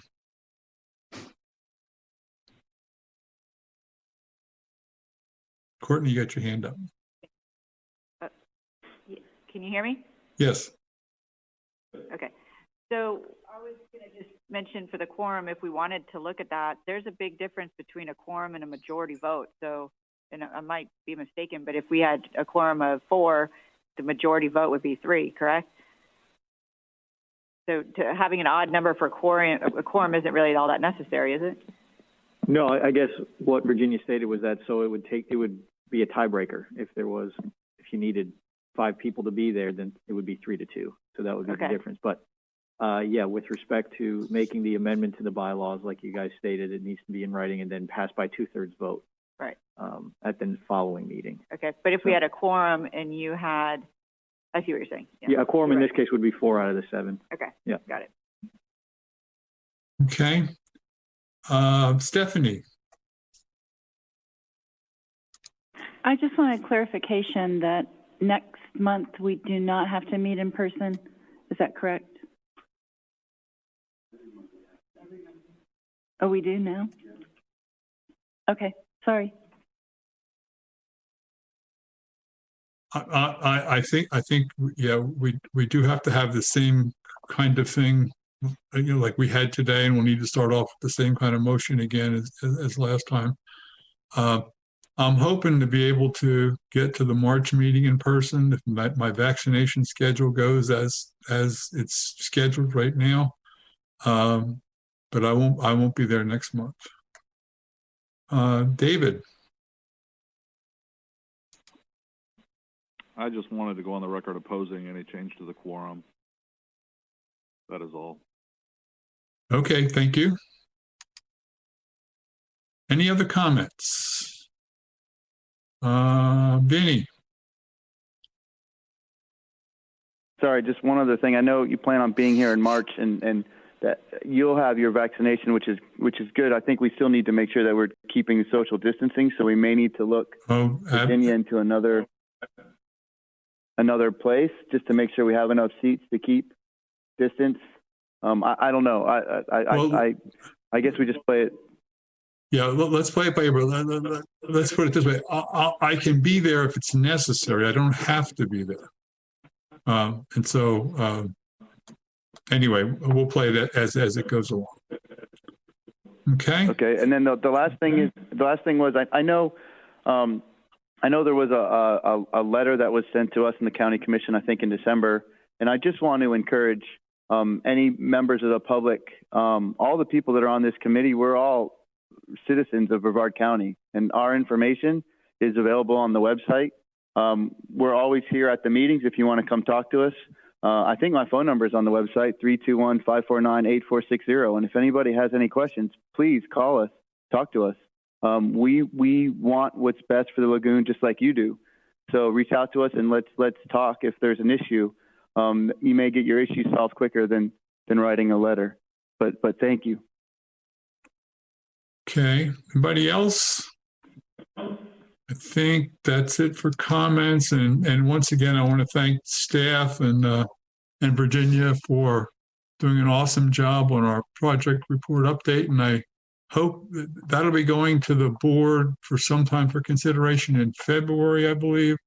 And so I would urge the COC members to try to take a look at that meeting if you can, and make sure no questions come up about the plan, or if they do come up, be prepared to discuss them at our next meeting. Okay? So that's it for today. Thank you all. And I think we've addressed everything on the agenda, so let's adjourn. Thank you, everybody.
their success and accountability with these outcomes. So I just want to thank you, Commissioner. I want to thank the governor. I want to thank the staff. And I'm not recalling all of the organizations that were part of the rulemaking process that gave input here, but I just want to say that these are necessary prerequisite conditions in order to really move us forward and advance our objectives as it relates to being attainment. So thank you. And I'd be remiss if we didn't take that opportunity to thank the team at the District 4 office, as well as Carrie Miller, our Vice Chancellor for Literacy, for really rolling up their sleeves and working with our legislative delegations and folks to get this presented here before you. That was a lot of work, and they'll appreciate the accolades, so thank you for recognizing that. Okay, can I get a motion to approve so moved. The rule? Mr. Chairman? Yes. Yes, sir, Mr. Grady. Hey, Tom Grady here. Yeah, Yes. I just wanted to echo what Vice Chair said. Interesting to know that her father is watching these meetings. I bet He is. viewers He loves have me. skyrocketed in this age of COVID. But in any case, I share her enthusiasm for the rule amendment. And in the context of what we're dealing with, I think it's so important to emphasize that the goals of this rule couldn't even begin to be met if the schools weren't open. So again, congratulations and kudos to Governor DeSantis and Commissioner Corcoran and everyone at the Department of Education and all of the districts around the state. Third graders don't read or learn to read or overcome deficiencies online. Third graders don't learn online. I think all of the states have learned that. All the countries around the world have learned that. So staying open is important. We talk about closing the achievement gap, but those schools that are closed are now encountering achievement chasms. They won't overcome them. And I like this rule because it's practical. It makes common sense. It focuses on outcomes. And as so often, these rules tend to focus, not ours necessarily, but rules in general can focus on bureaucracy and inputs. And these rules focus on output. And I really like that. In fact, I don't know if I've missed it in other rules, but I've never seen a rule before that specifically says that the coaches or the teachers or the others involved in the rule cannot have any administrative burdens placed on them that would prevent them from meeting their goals under this rule.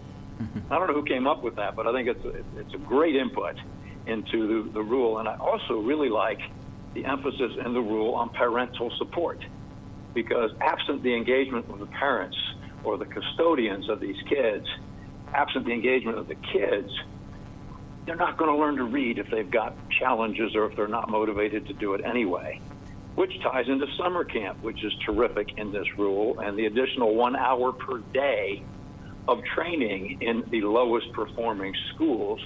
We as a board have focused on those schools extensively for many years, and adding an additional hour a day of intensive instruction for reading with parental support, with summer camp on top of that, with no administrative burdens placed on those coaches, and then getting the data and actually using it, not just getting it, I think is a formula for success, especially since our kids are in school and they're going to stay in school. So thank you, Chancellor, for the rule and the rule amendments, and thank you, Commissioner, for keeping the schools open. Otherwise, these rules would be for naught. Thanks, Mr. Chairman. Thank you. Okay, we got a motion and do we have a second? Second. And a second.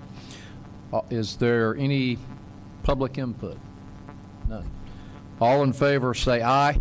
Aye. Aye. Aye. Aye. Opposed? Motion carries.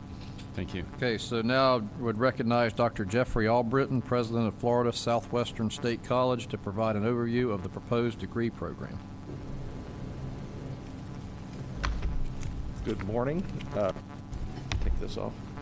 Good morning, Chair Tuck, members of the board, Commissioner Corcoran. I'm Jeff Albritton, the proud president of Florida Southwestern State College, because I'm here today to express my support and commitment for the proposed Bachelor of Applied Science and Information Systems Technology. Joining me today is one of our industry partners, Mr. Dale Deere, Director of the Public Sector, the Department of Defense and NATO for Sigent Technology in Fort Myers. In addition to our industry partner is our provost, Dr. Eileen DeLuca. She's also here for support. First, I want to just share some quick information about Florida Southwestern State College. We're the largest and the oldest higher institution of higher education in Southwest Florida, almost 6 decades now. Florida Southwestern has been serving Lee, Collier, Charlotte, Hendry, and Glades County. And we currently have over 52,000 alumni serving in the healthcare, education, and public service and technology industries, not only in our area, but around the world. Originally founded in 1962 as Edison Junior College, FSW has developed into a leading provider of higher ed opportunities for deserving students from across the country. In the last year, 2019-2020 academic year, we had approximately 22,000 students enrolled. We are committed to providing each of our students affordable educational access to a 4-year baccalaureate degree, a 2-year associate degree, or a certificate from one of our 5 schools: business and technology, health professions, education, and the School of Arts and Humanities, Social Science, and Pure and Applied Sciences. Currently, we offer 5 workforce-focused bachelor degree programs: consistent with the 2001 Florida legislature authorization to support state colleges in offering baccalaureate degrees in workforce need. In addition to our baccalaureate programs, FSW offers 22 associate degree programs and 30 certification programs.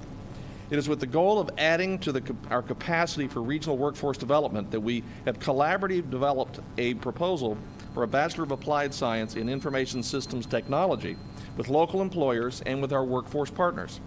As a minority-serving institution, we recognize the critical importance of contributing to the state of Florida's workforce development capacity by providing high-quality education to serve the needs of employers providing high-quality employment with family-sustaining wages. We are pleased to have the support of Florida Gulf Coast University, who has endorsed our application, and we recognize the need for multiple educational institutions to respond to the employment growth in this important sector. The proposed BAS-IST degree program represents our ongoing commitment to support the evolving workforce needs in Southwest Florida. The BAS program at FSW is designed to prepare graduates for high-level employment in the field. Typical job titles in this area are computer and information system managers, computer system analysts, software developers, and computer network architects. The highly specialized body of skills and technical knowledge required by the students who complete the BAS in Information Systems Technology will prepare them for higher level employment in information tech administration and or management in areas such as systems programming, systems design, architecture, network security, and help desk support services. This BAS degree has been designated as a $10,000 degree at FSW if approved. Eligible students who meet the criteria will be able to complete the program for a total cost of no more than $10,000 in tuition and fees. The Florida Department of Economic Opportunity, Workforce Data, and EMSI labor market projections indicate a projected increase in demand of more than 200 annual job openings in our service areas in this field. The 5-year average supply of information systems technology graduates from institutions in the service area has been about 46, which brings the estimated annual workforce unmet need to approximately 234. A number of industry organizations, businesses, and educational institutions in and around our area, as well as nationally, support this proposal. I just want to spend my last minute in introducing Mr. Dale Deere to say a few things in support of the degree. Dale?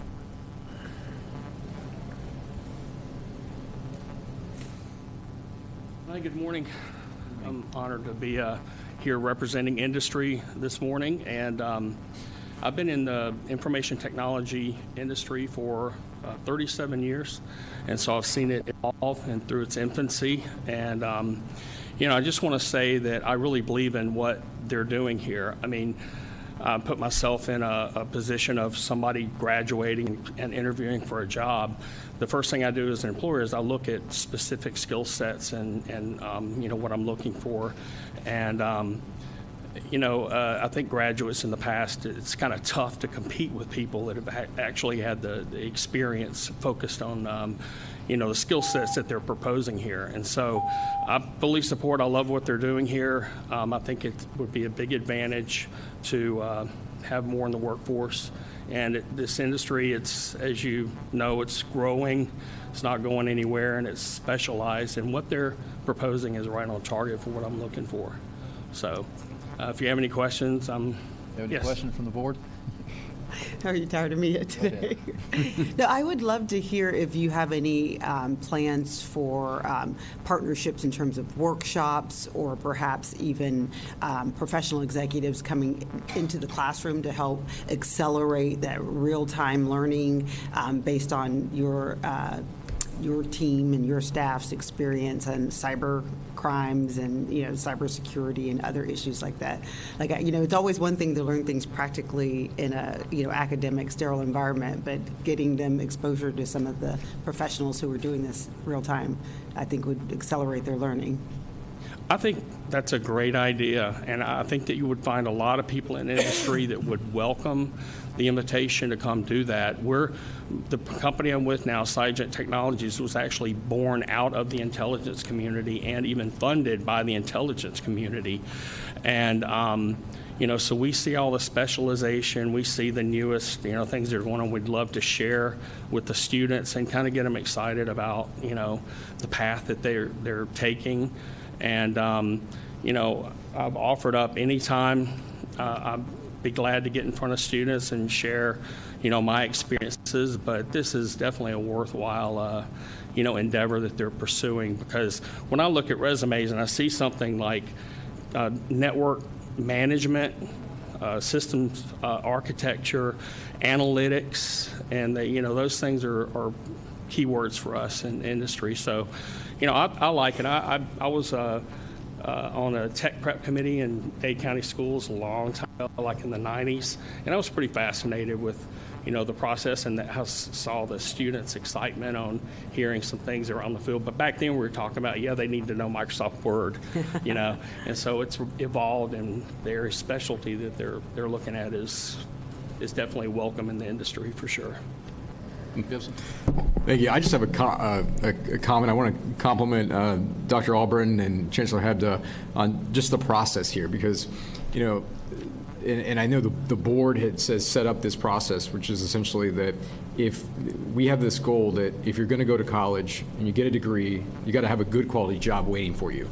You shouldn't be going and getting a degree for something that's worthless where there's not going to be a job. And here we have, number one, we have an affordable degree, $10,000 degree.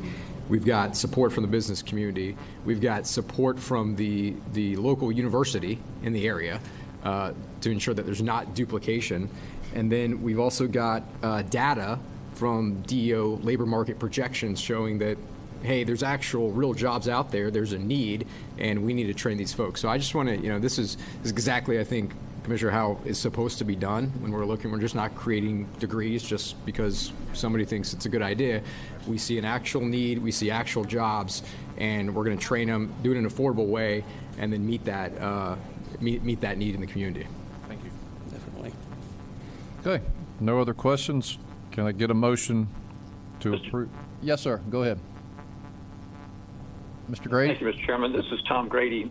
Dr. Albritton, good morning. Everyone knows you're in my backyard here in Naples. I just wanted to remind the board, my position in the past has been that I'm reluctant to expand four-year programs just because, and in part because of the rapid credentialing program and the success we're going to have with the rapid credentialing program.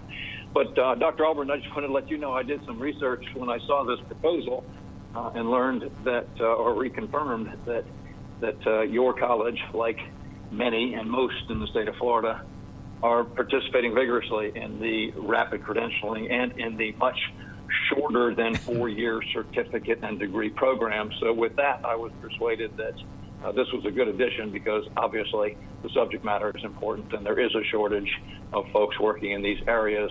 I don't think college degrees, four-year traditional college degrees, are necessary for most of these IT-related positions, but it appears that you've already covered those bases at Florida Southwest, so thank you for that, and thank you, Mr. Chairman. Thank you, Mr. Grady. If there's no other comments, can I get a motion to approve? So move. Second. Got a motion and a second. Any more discussion? Hearing none. All in favor say aye. Aye. Aye. Aye. Aye. Opposed? Motion carries. Thank you. Thank you very much. Okay, Chancellor Mack, Division of Career and Adult Education, will give us an overview of the next item. Thank you. Good afternoon. Before you today is a process that establishes for veterans and service members to earn uniform credit or clock hour equivalency across our post-secondary educational system. And so this is the byproduct or the result of House Bill 171 that was passed and signed into law over the summer. As Chancellor for the Career and Technical and Education and Adult Education Division, I also administratively oversee the Office of Articulation, and so it's within this function that I am here before you today to recommend the adoption of this framework that, again, reviews courses and experience held by service members and converts that coursework or that experience into credit to accelerate their time to degree completion. And so before you today, I recommend it and invite any questions. Have any questions from the board? Okay, can I get a motion to approve? So moved. Second. Got a motion and seconds. Any more comments from the board? Hearing none. All in favor say aye. Aye. Aye. Aye. Thank you. Aye. Aye. Opposed? Motion carries. All right, next, I'd like to recognize Laura Mazik, Deputy Executive Director, Office of Independent Education and Parental Choice, to provide an overview of the next two items. Hi, good afternoon. Thank you, Chair Tuck, members, Commissioner, new member Brown. I'm very pleased to present these next two action items for our scholarship funding organizations. The state of Florida, for those of you, the new member particularly, we have 7 scholarship programs. 5 of those programs we administer in part with our scholarship funding organizations. So these folks are instrumental and crucial in work that we do in Florida. I can say on a personal level that we have a very good working relationship with both of these folks. Each year, ministerially, we have to get together with the Department of Financial Services, the Department of Revenue, to review applications. We accept those applications in July. So these confirmations for these 2 entities will be for the 2021-2022 school year in order to participate. Also, I'd like to add, particularly for new member Brown, that of our 7 scholarship programs that we have, 4 of those programs we have implemented since 2014. So we couldn't have done this without the help of these individuals. So if there are no questions from the group, I'd like to bring up the first confirmation. Okay. I'm going to bring up Kimberly Dyson, who is with AAA Scholarship Foundation.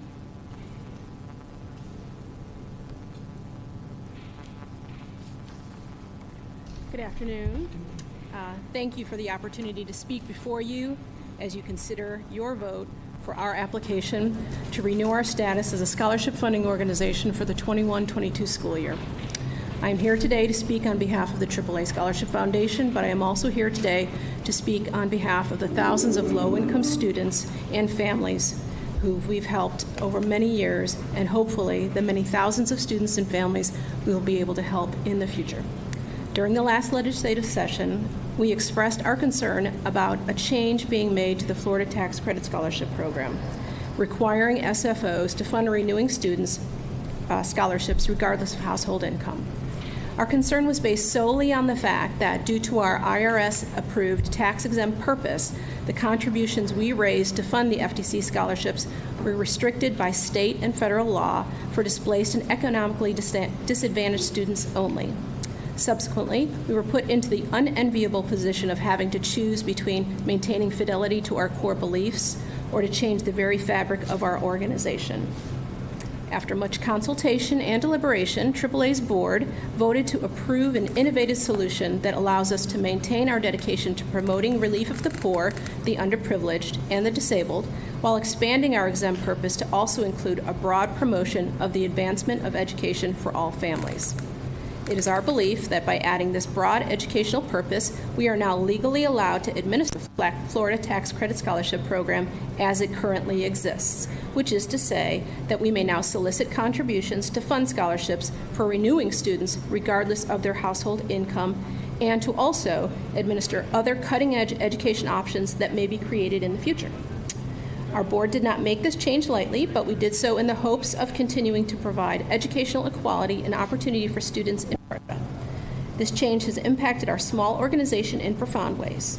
When we began this mission together, we did so with the sole focus of providing options to disadvantaged students so they would have an opportunity to receive an education that would help them fight their way out of generational poverty and give them the tools they need for a better future.